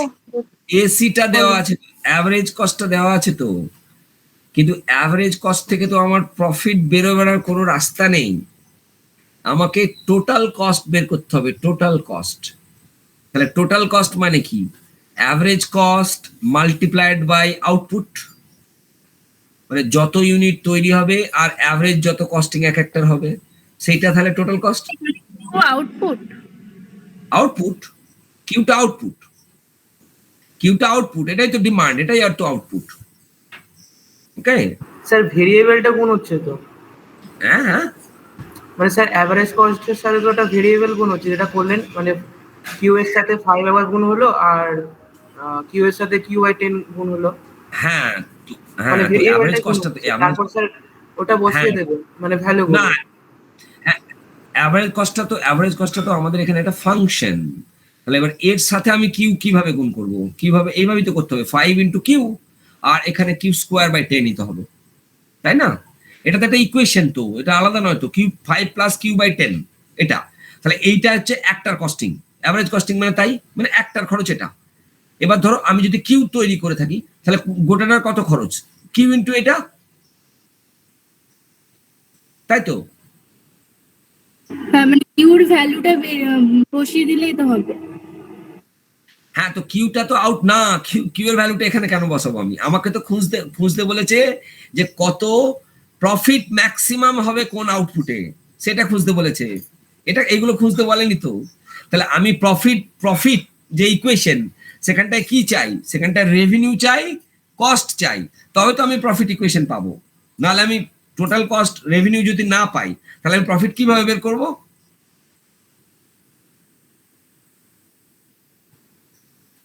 হয়েছে? যখন প্রফিট যখন করবে, তখন কি চাই? Total revenue minus total cost, তাই তো? তাহলে এই দুটো চাই তো, এই দুটো, নাহলে প্রফিট পাবো কোত্থেকে? প্রফিট বেরোবে কি করে? তাহলে এইটা হলো কস্টটা বেরিয়েছে, এটা না হয় টোটাল কস্ট বেরোলো এটা। এবার এই টি আর বেরোধ করতে হবে, মানে রেভিনিউ চাই, নাহলে আমি প্রফিট পাবো কোথা থেকে? প্রফিট ম্যাক্সিমাম কি করে হবে? হবে না তো। এবার এই রেভিনিউ বার করার জন্য এ দেখো, এইখানে যে ডিমান্ড ফাংশনটা আমাদের দেওয়া রয়েছে না, ডিমান্ড ফাংশনটা দেখো, এই যে ডিমান্ড ফাংশনটা রয়েছে, Q that equals to 100 minus 5p, এইখান থেকে যে কোনো ভাবে আমাদেরকে ক্যালকুলেশন করে এই কনফিগারেশনটাকে পি এ আনতে হবে। যদি এই ফাংশনটা আমরা পি এর বেসিসে লিখি, তাহলে ফাংশনটা দাঁড়াবে P that equals to 20 minus Q by 5, এরকম দাঁড়াবে। ওকে, হলো? এইবার এইটা আমরা বের করলাম কেন? এটা আমাদের কেন দরকার? এটা দরকার এই কারণেই, তার কারণ হচ্ছে আমাদের রেভিনিউ লাগবে, রেভিনিউ, টোটাল রেভিনিউ। সেটার মানে কি? সেটার মানে হচ্ছে প্রাইস। করলে বলো। পিটা কি করে বেরোলো? এই তো দেখো, এটা দেখো, ও আচ্ছা, হ্যাঁ স্যার। করা যাবে না? যাবে তো? হ্যাঁ হ্যাঁ স্যার, হ্যাঁ। হ্যাঁ, এই তো পি ইকুয়ালস টু 20 মাইনাস এই তো কিউ বাই 5 হয়েছে তো। এবার এইটা আমরা কেন করছি? এটা কেন করছি না, এইটা দরকার আমাদের, এইটা দরকার, রেভিনিউ। রেভিনিউ মানে কি? রেভিনিউ মানে হচ্ছে কত প্রাইসে কত আউটপুট বিক্রি হয়েছে, এইটা মানে প্রাইস ইনটু কোয়ান্টিটি, কত। তাহলে এইটা হচ্ছে প্রাইস। তাহলে এইটা টি আর রেভিনিউ কত দাঁড়াচ্ছে? তাহলে 20 Q minus Q square by 5, এইটা হচ্ছে রেভিনিউ, মানে টিআর, ইনকাম। এইটা হচ্ছে ইনকাম, কস্ট আর ইনকাম, আর এইটা হচ্ছে কস্ট। পাওয়া গেছে। এতক্ষণে তুমি প্রফিট করার জন্য যে দুটো তোমার দরকার, সে দুটো এতক্ষণে হয়েছে। মানে এ দেখো, টোটাল কস্ট পাওয়া গেছে এইটা, এ দেখো রেভিনিউ পাওয়া গেছে এইটা। তাহলে এবার আমরা এইখানে যেতে পারি, এবার আমরা প্রফিটে যেতে পারি, যে প্রফিট ক্যালকুলেশন কি হবে। ঠিক আছে? তো যেহেতু অ্যাভারেজ কস্ট দেওয়া ছিল, আমাকে আউটপুট দিয়ে মাল্টিপ্লাই করতে হয়েছে টোটাল কস্ট পাওয়ার জন্য। আর এখানে যেহেতু কিউ বলে দেওয়া আছে, আমাকে প্রাইস করতে হয়েছে, কারণ রেভিনিউ মানে প্রাইস ইনটু কোয়ান্টিটি। তাহলে আমি যদি পি না পাই, আমি প্রাইস কোয়ান্টিটি করতে পারবো না। তাহলে রেভিনিউ বার করার জন্য এটাকে আমি চেঞ্জ করেছি, করে পি ইনটু কিউ করে আমি রেভিনিউ বের করেছি। এইবার আমাদের কাজ হচ্ছে প্রফিট ম্যাক্সিমাম করতে হবে, এইগুলো বের করা কাজ না আমাদের। Price into output. হ্যাঁ, তো এই তো রেভিনিউ, এই তো রেভিনিউ, এই তো প্রাইস ইনটু কিউ, এই তো প্রাইস ইনটু আউটপুট, এই তো। হ্যাঁ স্যার। হ্যাঁ, এবার আমাদের কাজ তো এটা নয়, আমাদেরকে করতে বলেছে যে হাউ প্রফিট ম্যাক্সিমাম কি করে হবে, প্রফিটকে কোন আউটপুটে ম্যাক্সিমাম করা যাবে সেইটা বলেছে। তাহলে প্রফিটের মানে হচ্ছে this would be equals to revenue minus cost. এইবার দেখো, এই রেভিনিউ ফাংশন মানে অ্যাকচুয়ালি তুমি লিখছো 20 Q minus Q square by 5 minus cost, এই যে এটা মানে minus 5 Q minus Q square by 10, এই হচ্ছে তোমার ইকুয়েশনটা, এটা হচ্ছে তোমার প্রফিট ইকুয়েশন হলো। এবার এটাকে যদি একটু ঠিকঠাক করো তাহলে এই দেখো এখানে 20 কিউ, এখানে 5 কিউ আছে, তাহলে এটা 15 করে দাও, এটা হয়ে যাবে 15 Q minus Q square by 5 minus Q square by 10, এটা হবে তোমার প্রফিট ইকুয়েশন হলো। এবার একে ম্যাক্সিমাম করতে হবে, এটা লিখবে বলেছিলাম যে কি লিখতে হবে আমাদের, ফর্ম বলতে প্রফিটের ম্যাক্সিমাইজ করে, প্রফিট ম্যাক্সিমাম করব, তো প্রফিটকে ম্যাক্সিমাম করব, তবে না আমি প্রফিটকে ম্যাক্সিমাইজেশন মানেই প্রফিট ম্যাক্সিমাইজেশন। হ্যাঁ, তো প্রফিটকে যদি আমি ম্যাক্সিমাম করি তখন কোয়ান্টিটি যা বেরোবে আর প্রাইস যা বেরোবে, তাহলে আমরা যেহেতু প্রফিট ম্যাক্সিমাম প্রথমে ধরছি, তাহলে আমরা যেটা বেরোবে সেটাতে আমরা বলতে পারবো যে ওই প্রাইস আর ওই কোয়ান্টিটিতে প্রফিট ম্যাক্সিমাম হবে। বোঝা গেল? মানে প্রফিট ফাংশনটাকে আমরা যদি ম্যাক্সিমাইজ করি তাহলে যে কোয়ান্টিটিটা বেরোবে, তাহলে সেই কোয়ান্টিটিটা ও যদি তৈরি করে সেই কোয়ান্টিটিটা, তাহলেই ওর প্রফিট হবে, এটা তো আমরা বলতে পারবো। তার জন্য এবার আমাকে প্রফিটটা ম্যাক্সিমাইজ করতে হবে, তবে আমি ম্যাক্সিমাইজেশনে গিয়ে কোয়ান্টিটি কত সেটা পাবো, তাহলে আমরা বলতে পারবো যে ওই কোয়ান্টিটি হলেই প্রফিটটা ম্যাক্সিমাম হবে, তাই নাকি?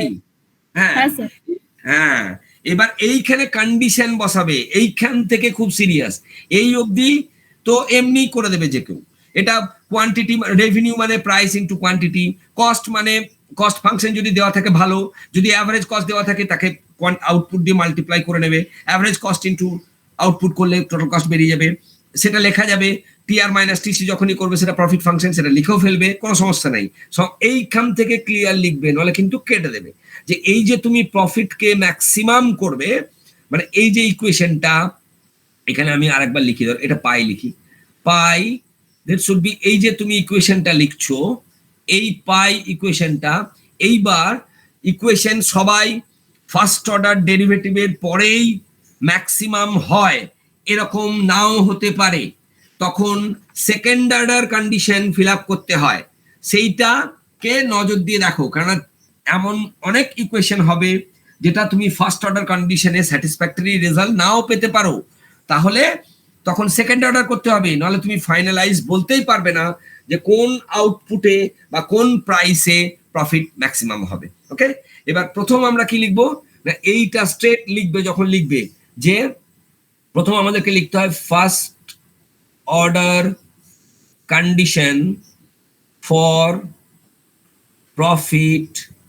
ম্যাক্সিমাইজেশন, এটা আমরা লিখবো কিন্তু first order condition for profit maximisation হলো ফার্স্ট অর্ডার কন্ডিশন। মানে কি?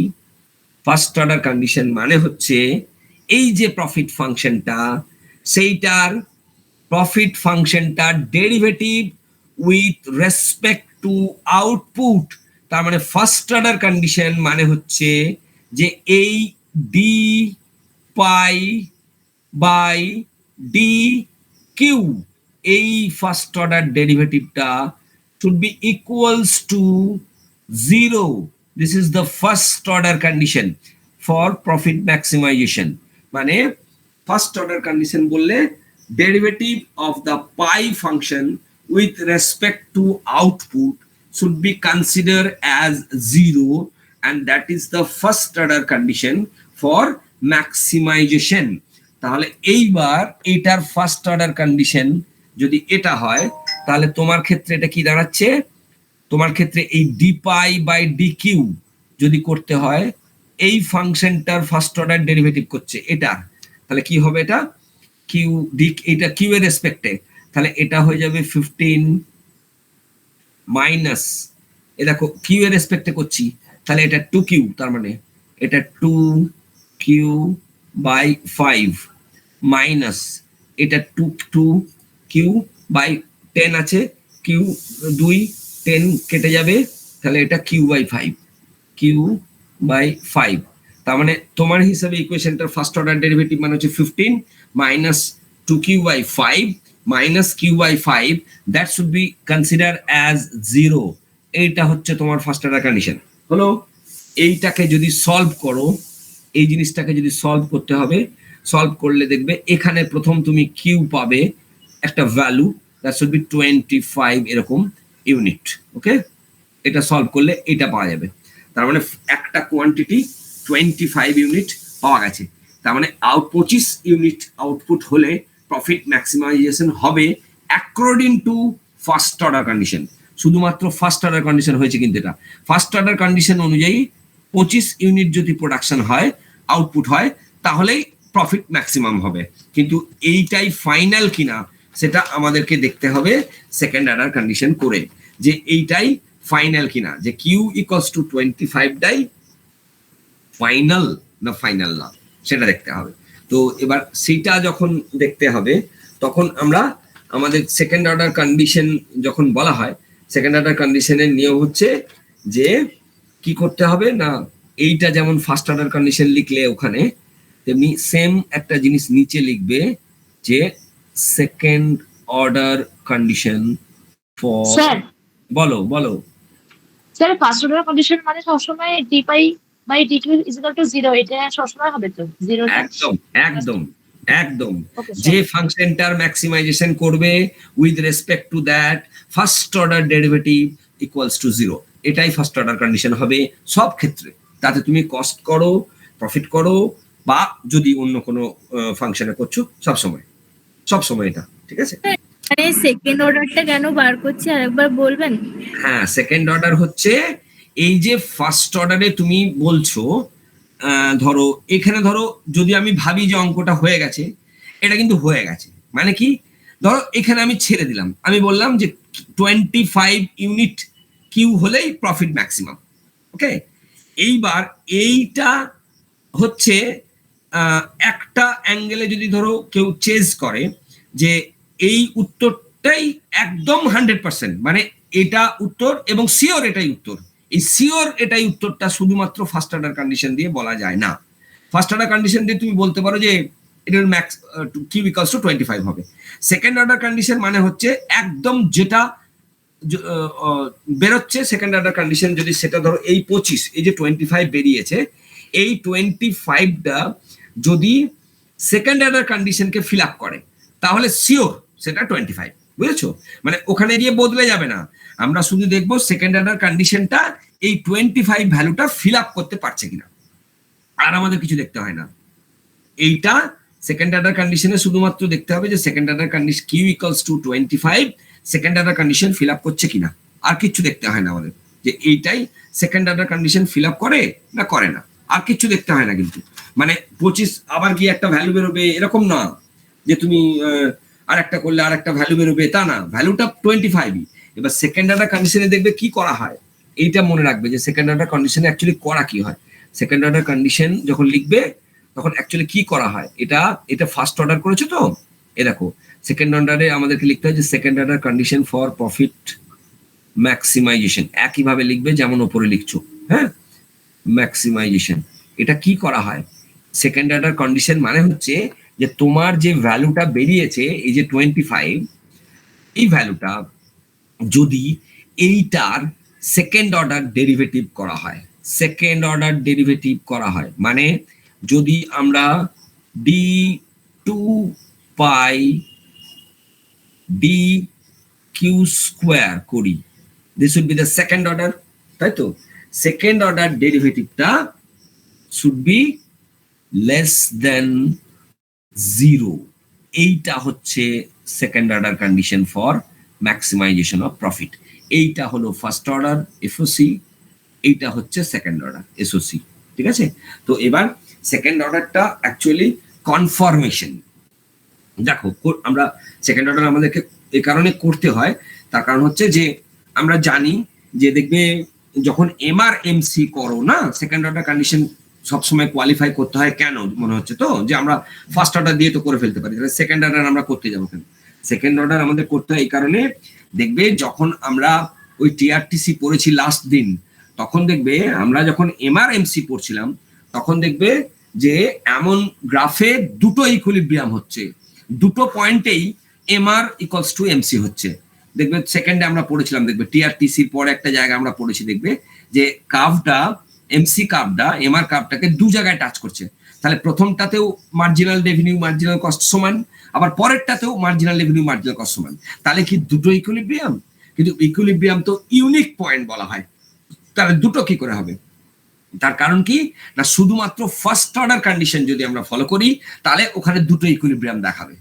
যেই আমরা second order condition fill up করবো তখন একটা ইকুইলিব্রিয়াম কেটে বেরিয়ে যাবে, একটা পড়ে থাকবে। তার জন্য আমাদেরকে সেকেন্ড অর্ডার কন্ডিশনের প্রয়োজন পড়ে বা সেকেন্ড অর্ডার কন্ডিশন আমাদেরকে করতে হয়। তো ফার্স্ট অর্ডার কন্ডিশনে ধরো শুধু marginal revenue equals to marginal cost বেরিয়ে গেল, তো তাহলে তুমি ছেড়ে দিলে। তাহলে ফার্স্ট অর্ডার কন্ডিশন মানে হচ্ছে দুটো ইকুইলিব্রিয়াম, তো ইকুইলিব্রিয়াম পয়েন্ট তো ইউনিক হয়, তাহলে দুটো ইকুইলিব্রিয়াম কি করে হবে? এবার দুটোর থেকে একটা আসা মানে হচ্ছে ফার্স্ট অর্ডার ডেরিভেটিভ থেকে তোমাকে সেকেন্ড অর্ডার কন্ডিশনে আসতে হবে। সেকেন্ড অর্ডার কন্ডিশন স্যাটিসফাই হওয়া মানে তখন একটা কেটে যাবে, একটা থেকে যাবে। বুঝতে পারছো? একটা ইকুইলিব্রিয়াম থাকবে, একটা থাকবে না। হলো? তো সেই জন্য আমাদেরকে করতে হয় এরকম, মানে হঠাৎ হঠাৎ এরকম না, মানে এটা ভেবে চিন্তে করা হচ্ছে। তো মানে কখনোই সেকেন্ড অর্ডার কন্ডিশনটা তোমাকে পোক্ত করবে, মানে সেকেন্ড অর্ডার কন্ডিশনটা তোমায় পোক্ত জিনিস তৈরি করবে, বুঝেছো? বেশ, এবার এইখানে আমাদেরকে সেকেন্ড অর্ডার কন্ডিশন যদি করতে হয় ধরো, তাহলে এটা সেকেন্ড অর্ডার কি হবে? কি হবে বলো তো? দেখো, সেকেন্ড অর্ডার কন্ডিশনে আমরা ডি টু পাই বা ডি কিউ স্কোয়ার এটা আমরা বলতে চাইছি। তাহলে অ্যাকচুয়ালি এই যে আমরা ফার্স্ট অর্ডার করেছিলাম তখন আমরা কি পেয়েছি? এই যে D pi by D Q, এটা যদি এটা কত পেয়েছিলাম? এটা দেখবে মোটামুটি এটা এই যে ইকুয়েশনটা এটা কত আমাদের 15 মাইনাস এই দেখো 2 আর এখানে 1 মানে 3 আর এটা হচ্ছে 5 2 3, মানে এইটা অ্যাকচুয়ালি হচ্ছে 3q বাই 5। ওকে, এটা ছিল আমাদের এই D pi by D Q. হলো? এইবার আমাদেরকে এইটা, তার মানে এটা যদি আমরা গ্রস লিখি তাহলে এটা কেমন লাগবে? 5 ইন্টু 15 মানে হচ্ছে 75 মাইনাস 3q ডিভাইডেড বাই 5, এরকম একটা কিছু। হ্যাঁ, এইবার এইটার সেকেন্ড অর্ডার, এটার তার মানে D two pi divided by D Q square second order derivative, মানে এইটার সেকেন্ড অর্ডার, মানে ধরো এখানে সব চলে যাবে, এটা কনস্ট্যান্ট ভ্যালু, কিউ মানে 1 হয়ে যাবে, সবটাই চলে যাবে যদি এটার ডেরিভেটিভ করো। এখানে অ্যাকচুয়ালি পুরো থাকবে মাইনাস 3 বাই 5, এটা পড়ে থাকবে। দেখো, this is definitely less than 0, এটা ডেফিনেটলি লেস দেন 0, তার মানে সেকেন্ড অর্ডার কন্ডিশন স্যাটিসফাই করছে, সেকেন্ড অর্ডার কন্ডিশন স্যাটিসফাই হচ্ছে। হলো? তো লেস দেন 0 হচ্ছে, সেকেন্ড অর্ডার কন্ডিশন যদি স্যাটিসফাই হয় তাহলে আমরা ডেফিনেটলি বলতে পারি যে আউটপুটটা যদি হবে 25 ইউনিট, এবং এইটার থেকে আমাদেরকে প্রাইসটাকে বের করতে হবে। প্রাইসের আমরা শুরুতে ইকুয়েশনটা করেছিলাম 20 মাইনাস কিউ বাই 5 ছিল, তাহলে এটা হয়ে যাবে 20 মাইনাস কিউ বাই 5, কিউ তো 25, তাহলে এটা হয়ে যাবে 20 মাইনাস 5, তার মানে হচ্ছে 15। তাহলে এই যে 15, তার মানে প্রফিট ম্যাক্সিমাইজেশন কম্বিনেশন হচ্ছে প্রাইস 15 কোয়ান্টিটি 25, এটা হচ্ছে আমার profit maximisation combination, this one. Okay, which follows the first order second order সমস্ত কন্ডিশন স্যাটিসফাই করে, প্রায় কোয়ান্টিটি যদি 25 হয় এবং প্রাইস যদি 15 হয়, তাহলে this firm will operate in maximization of profit. Okay, এখানে প্রফিটটা বার করতে বলবে না? প্রফিটটা বের করো, প্রফিট না বের করার কি আছে? ম্যাক্সিমাম পেয়ে গেছে, ম্যাক্সিমাম হচ্ছে কিনা সেটা বলে দেওয়া। তো প্রফিট তো আমাদের ইকুয়েশন আছে, তো প্রফিট ইকুয়েশনে তুমি এই যে পিছনে গেলেই তো প্রফিট ইকুয়েশনে ক্যালকুলেশন করলেই তো প্রফিট বেরিয়ে যাবে। এই তো তোমার এই তো প্রফিট ইকুয়েশন আছে, তো এই তো এখানে এখানে এর ভ্যালু বার হ্যাঁ। করার জন্য ম্যাক্সিমাইজেশন তো করতেই হবে, তারপর হ্যাঁ। তো আমি value না পাবো। আমরা তো প্রফিট ম্যাক্সিমাইজের কন্ডিশন দিয়েই করছি, তাহলে যে দুটো বেরোচ্ছে সে দুটোতে আমাদের প্রফিটটা ম্যাক্সিমাম হবে। এবার ধরো কেউ যদি অ্যামাউন্ট অফ প্রফিট বলে ম্যাক্সিমাম অ্যামাউন্ট, তখন আমাদের এই পায়ের ফাংশনটায় এই কিউটা 25 বসিয়ে দাও, তাহলে এখানে যা বেরোবে সেটাই ম্যাক্সিমাম প্রফিটের ভলিউম, সেটাই। কিন্তু হ্যাঁ স্যার, আমাদের কিউ এর ভ্যালু 25, এটা জানার জন্য তো আমাকে ফার্স্ট অর্ডার কন্ডিশন তো করতেই হবে। হ্যাঁ ফার্স্ট অর্ডার করতে হবে এবং সেটার সাপোর্ট দিতে হবে by second order condition. First order condition দিতে হবে এবং তার সেকেন্ড অর্ডার কন্ডিশন দিয়ে সাপোর্ট দিতে হবে, তবে আমি কনফার্ম বলতে পারবো যে this one is the maximum. Okay, এবার এই কিউটা তো আমি প্রফিট ফাংশনে বসালে তো আমি অ্যামাউন্ট অফ প্রফিট তো আমি যখন তখন পাবো। অ্যামাউন্ট অফ প্রফিটটা তো এমনি প্রফিট ইকুয়েশনে গিয়ে বসালে তো পেয়ে যাবো। স্যার বলো। স্যার তাহলে ওই ম্যাক্সিমাম ম্যাক্সিমাম হ্যাঁ বলছি, ম্যাক্সিমাম প্রফিট বের করতে হলে আমাকে ওই ইকুয়েশনটা কাজে লাগাতে হবে, তাই তো? যেটা ওই আগে আছে হ্যাঁ যদি আমি পরিমাণ জানতে চাইছি যে ম্যাক্সিমাম যখন প্রফিটটা হয় তখন কত টাকা হয় যদি আমি জানতে চাইছি, তাহলে আমি প্রফিটের ইকুয়েশনটা, এই যে প্রফিটের ইকুয়েশনটা রয়েছে এখানে কিউটা বসাও, এখানে কিউ বসাও, খালি হবে। এই তো 25, 15 into 25 minus 25 square divided by 5 minus 25 square divided by 10 করো, তাহলে অ্যামাউন্টটা পেয়ে যাবে। অ্যামাউন্টটা জানবে, অ্যামাউন্ট যে ম্যাক্সিমাম প্রফিট হলে কত অ্যামাউন্ট হবে, কিন্তু সেটা তো আমাদের বলেনি। আমাদের বলেছে যে প্রফিট ম্যাক্সিমাম হবে ইন হোয়াট পি আর হোয়াট কিউ। অ্যাকচুয়ালি এই কোশ্চেনটা কি ছিল? কোশ্চেনটা ছিল যে যদি ম্যাক্স পাই হতে হয় তাহলে what will be the value of P and what is the value of q, এইটা ছিল কোশ্চেনটা, যে যদি ম্যাক্স পাই হতে হয় তাহলে পি এর ভ্যালু কত, কিউ এর ভ্যালু কত। আমাদেরকে ইন্ডিভিজুয়ালি অ্যামাউন্ট অফ প্রফিট জিজ্ঞেস করেনি, তো আমরা করবো না, কিন্তু আমরা অ্যামাউন্ট অফ প্রফিট যখন তখন বের করতে পারি যদি আমাদের প্রফিট ইকুয়েশন থাকে। এটা বড় ব্যাপার না, বসিয়ে দিলেই বেরিয়ে যাবে।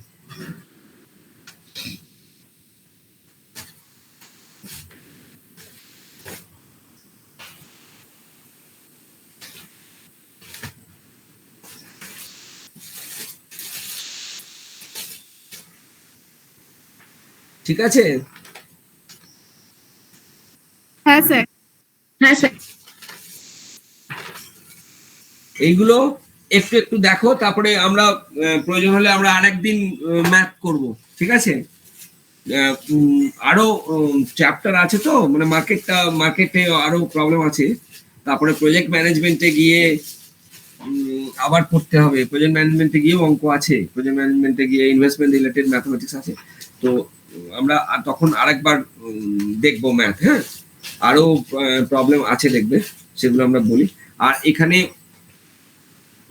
কমন ম্যাথ দেখবে, একটা স্ট্রাকচার দেখবে, আমি চেষ্টা করবে বুঝতে যে তোমার একটা দেখবে এমনি ফাংশন দেওয়া থাকে না, দিয়ে খুঁজতে বলে ভেরিয়েবল কস্ট, এই কস্ট ওই কস্ট, যখন ওইটা দেখবে তখন খেয়াল করবে, দেখবে ফাংশনটা বড় হয় কিন্তু অ্যাকচুয়ালি জিনিসটা খুব ছোট। দেখবে এইরকম একটা কস্ট ফাংশন দুমদাম এসেছে, দেখবে এক বছর কোনো একটা কোশ্চেনে দেখবে এসছে, এই যে একটা কস্ট ফাংশন দেওয়া আছে দেখবে বেশ বড়, মানে 1/3 x cube minus 5x square plus 28x plus 10, এরকম বড় সড়ো একটা দেখবে ফাংশন আছে, হ্যাঁ, কস্ট ফাংশন। এবার এইটা মনে রাখবে যে এই ফাংশন গুলো দিলে না যে কোশ্চেনটা হয়, যে এরকম একটা স্ট্রাকচার দেখে তুমি বুঝতে পারছো কিনা যে এইটার কোন পার্টটা ভেরিয়েবল কস্ট, কোন পার্টটা ফিক্সড কস্ট। এটা মনে রাখবে, এই যে জিনিসটা দেওয়া আছে, এটা এই ইকুয়েশনটা সবসময় এই যে 10 যে ইউনিটটা 10 এই যে ইউনিটটা, এই যে 10, এইটা অ্যাকচুয়ালি ফিক্সড কস্ট, এইটা অ্যাকচুয়ালি ফিক্সড কস্ট। আর এই বাকি ইউনিটটা মানে এখান থেকে এই পর্যন্ত,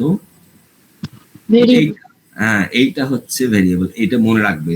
এখন এইটা না মানে আইডেন্টিফাই করতে দেয় যে কোনটা ফিক্সড কস্ট। তো এই যে যার সাথে কিচ্ছু কোনো ভেরিয়েবল নেই, যার সাথে এক্স কিচ্ছু নেই, সেইটা হবে ফিক্সড কস্ট, মানে এইটা ফিক্সড কস্ট। আর বাদ বাকি এই গোটাটা মানে 1/3x³ minus 5x² plus 28x, এই পার্টটা হচ্ছে ভেরিয়েবল কস্ট, এটা হলো ভিসি। এবার ধরো এখান থেকে যদি তোমাকে এভিসি হাট করে বলে এভিসি, তো এভিসি মানে জাস্ট এভিসির কাজ আমাদের এইটুকুকে নিয়ে, এটা নিয়ে নয়, এটা আমাদের নয়, এটা নয়। এভিসি বলছে মানে ভেরিয়েবল কস্টের অ্যাভারেজ বলছে, তাহলে এইটা নয়, এইটা বাদ, এটা নয়, এইটুকু নিয়ে তার মানে অ্যাভারেজ ভেরিয়েবল কস্ট মানে এইটুকুর অ্যাভারেজ এইটা। এবার আমরা জানি যে সি বাই কিউ মানে টোটাল কস্ট বাই কিউ করলেই তো অ্যাভারেজ বেরোয়, তাহলে তার মানে 1/3x³ minus 5x² plus 20x divided by x, তাহলে আমাদের এবিসি বেরোবে। কেননা আউটপুট দিয়ে ভাগ করলে, টোটাল কস্টকে আউটপুট দিয়ে ভাগ করলে অ্যাভারেজ কস্ট পাওয়া যাবে।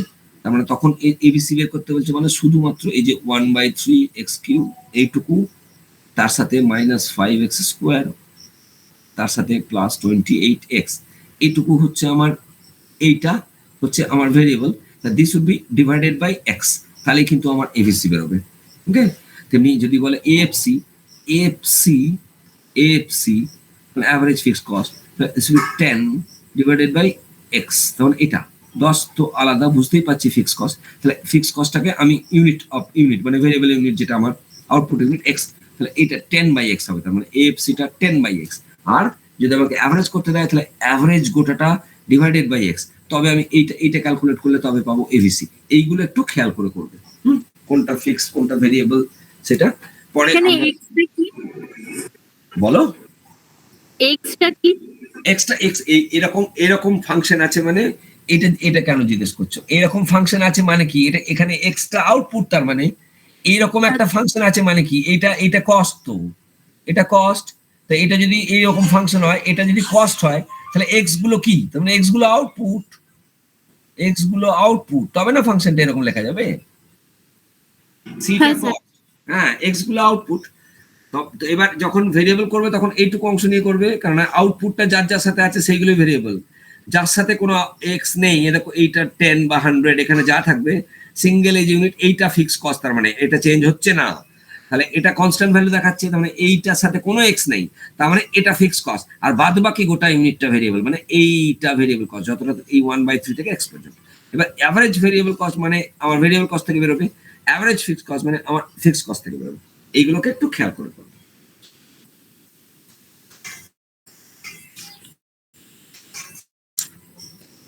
স্যার, হ্যাঁ বলো। একটু উপরে স্ক্রল করুন। বলো স্যার, হ্যাঁ স্যার আরেকটু নিচে যান। নিচে দাঁড়াও, হ্যাঁ বলো। স্যার হ্যাঁ এখানে স্যার এই হ্যাঁ। সেকেন্ড অর্ডার কস্টে মানে এখানে জেনারেলি দেওয়া আছে যে মানে সেকেন্ড অর্ডার ডেরিভেটিভ করে হ্যাঁ। পাই এর ভ্যালু মানে টোটালটার ভ্যালু হচ্ছে লেস দ্যান 0, এটা হ্যাঁ, কেন হয়? লেস দ্যান 0 মানে লেস দ্যান 0 কেন হয়? ভালো, এমআরএমসি মনে আছে ছবিটা? দেখো সেকেন্ড অর্ডার কন্ডিশন দেখার জন্য টিআরটিসি শেষ দিনে যখন আমরা পড়েছিলাম, টিআরটিসি পড়েছিলাম, এমআরএমসি পড়েছিলাম, মনে আছে? এমআরএমসি তে দেখবে এই যে এইটা ছিল এমআর কার্ভ, এইটা এরকম একটা এমআর কার্ভ ছিল, এমসি কার্ভটা আমরা এঁকেছিলাম এই রকম, দেখো মনে করে এরকম করেছিলাম। তাহলে এইটা যদি তাই হয়, দেখো এই কার্ভটা, এবার যখন আমরা ইকুইলিব্রিয়াম বলছি কি বলছি? ইকুইলিব্রিয়াম বলছি marginal revenue equals to marginal cost, বলছি ইকুইলিব্রিয়াম হলো। তাহলে এই গ্রাফটাতে দেখো দুটো জায়গা, এই দেখো এখানেও মার্জিনাল রেভিনিউ মার্জিনাল কস্ট সমান, এখানেও সমান, তাহলে দুটো ইকুইলিব্রিয়াম না? দুটো। তাহলে if you find only the first order, তাহলে দেখো দুটো ইকুইলিব্রিয়াম, কিন্তু ইকুইলিব্রিয়াম তো ইউনিক পয়েন্ট হয়, ইকুইলিব্রিয়াম তো ডুয়াল হয় না। তার মানে ফার্স্ট অর্ডার যদি ফলো করো তাহলে দুটো হচ্ছে, দেখো এখানেও এমআরএমসি এখানেও এমআরএমসি হলো। এবার তাহলে আমাকে সেকেন্ড অর্ডার কন্ডিশনটা করতে হবে, এখানে ইকুইলিব্রিয়াম একটা, তাহলে এই দুটোই নয়, ফার্স্ট অর্ডার কন্ডিশন দুটোতেই স্যাটিসফাই হচ্ছে, সেকেন্ড অর্ডার কন্ডিশনে গেলে দেখবে একটা স্যাটিসফাই হচ্ছে একটা হচ্ছে না, তাহলে যেটা সেকেন্ড অর্ডার কন্ডিশন স্যাটিসফাই করবে সেটাই আমার ফাইনাল ইকুইলিব্রিয়াম হলো। বেশ, এইবার লেস দ্যান 0 কেন? লেস দ্যান 0 মানে হচ্ছে যে সেকেন্ড অর্ডার কন্ডিশন যখন তুমি বলো থিওরিটিক্যালি দেখবে থিওরিটিক্যালি ওখানে দেখবে বলা আছে যে সেকেন্ড অর্ডার কন্ডিশন মানে হচ্ছে যে MC curve cut the MR curve from below, এটা বলা আছে। দেখবে যে সেকেন্ড অর্ডার কন্ডিশন হচ্ছে যে মার্জিনাল রেভিনিউ কার্ভকে মার্জিনাল কস্ট কার্ভ নিচের থেকে কাটবে, উপর থেকে নয়। তাহলে উপর থেকে নয়, তার মানে এটা ক্যান্সেল। তাহলে এই দিকটা থাকছে যে marginal cost curve marginal revenue কার্ভকে নিচের দিক থেকে টাচ করে, নিচের দিক থেকে, হ্যাঁ নিচের দিক থেকে কাট করে। তাহলে নিচের দিক থেকে কাট করা মানে এটা তো কস্ট কার্ভ, এমসি মানে মার্জিনাল কস্ট কার্ভ, সেটা তো এমনিতেই কস্ট কার্ভ মানে তো ইনক্রিজিং একটা ডিক্রিজিং হয়। হ্যাঁ, এবার সেইটা আবার তুমি নিচ থেকে উপরে কাট বলছো, এইটা নয় কিন্তু, এইটা ইকুইলিব্রিয়াম সেকেন্ড অর্ডার কন্ডিশন আছে বলেই এইটা ইকুইলিব্রিয়াম নয়, কারণ এটা দেখো উপর থেকে কাটা, এই যে উপর থেকে কাটছে, আর এইটা হচ্ছে নিচের থেকে কাটছে। দেখবে থিওরিটিক্যালি যখন বলো তখন দেখবে থিওরিটিক্যালি দেখবে ওখানে বলা আছে, দেখবে যে 1 নম্বরে হচ্ছে marginal revenue equals to marginal cost, আর 2 নম্বরে দেখবে বলা আছে যে marginal cost cut the marginal revenue curve from below. এই যে বিলো বলছো নিচ থেকে উপরে কাটা, তার মানে এর যদি আমরা এই কার্ভড স্লোপ ডাইমেনশন নিই তাহলে দ্যাট শুড বি ডিপ, এই যে সেকেন্ড অর্ডার ডেরিভেটিভ, তার মানে সেইটা এই যে এইটা, হ্যাঁ এর স্লোপ ডাইমেনশন নিলে এইটা আসবে, এইটা যে এটা সেকেন্ড অর্ডার ডেরিভেটিভ, তার মানে it will be less than 0। তাহলে সেইটা তার জন্য সেকেন্ড অর্ডার কন্ডিশনে ওইটা লেখা আছে। বুঝেছি স্যার।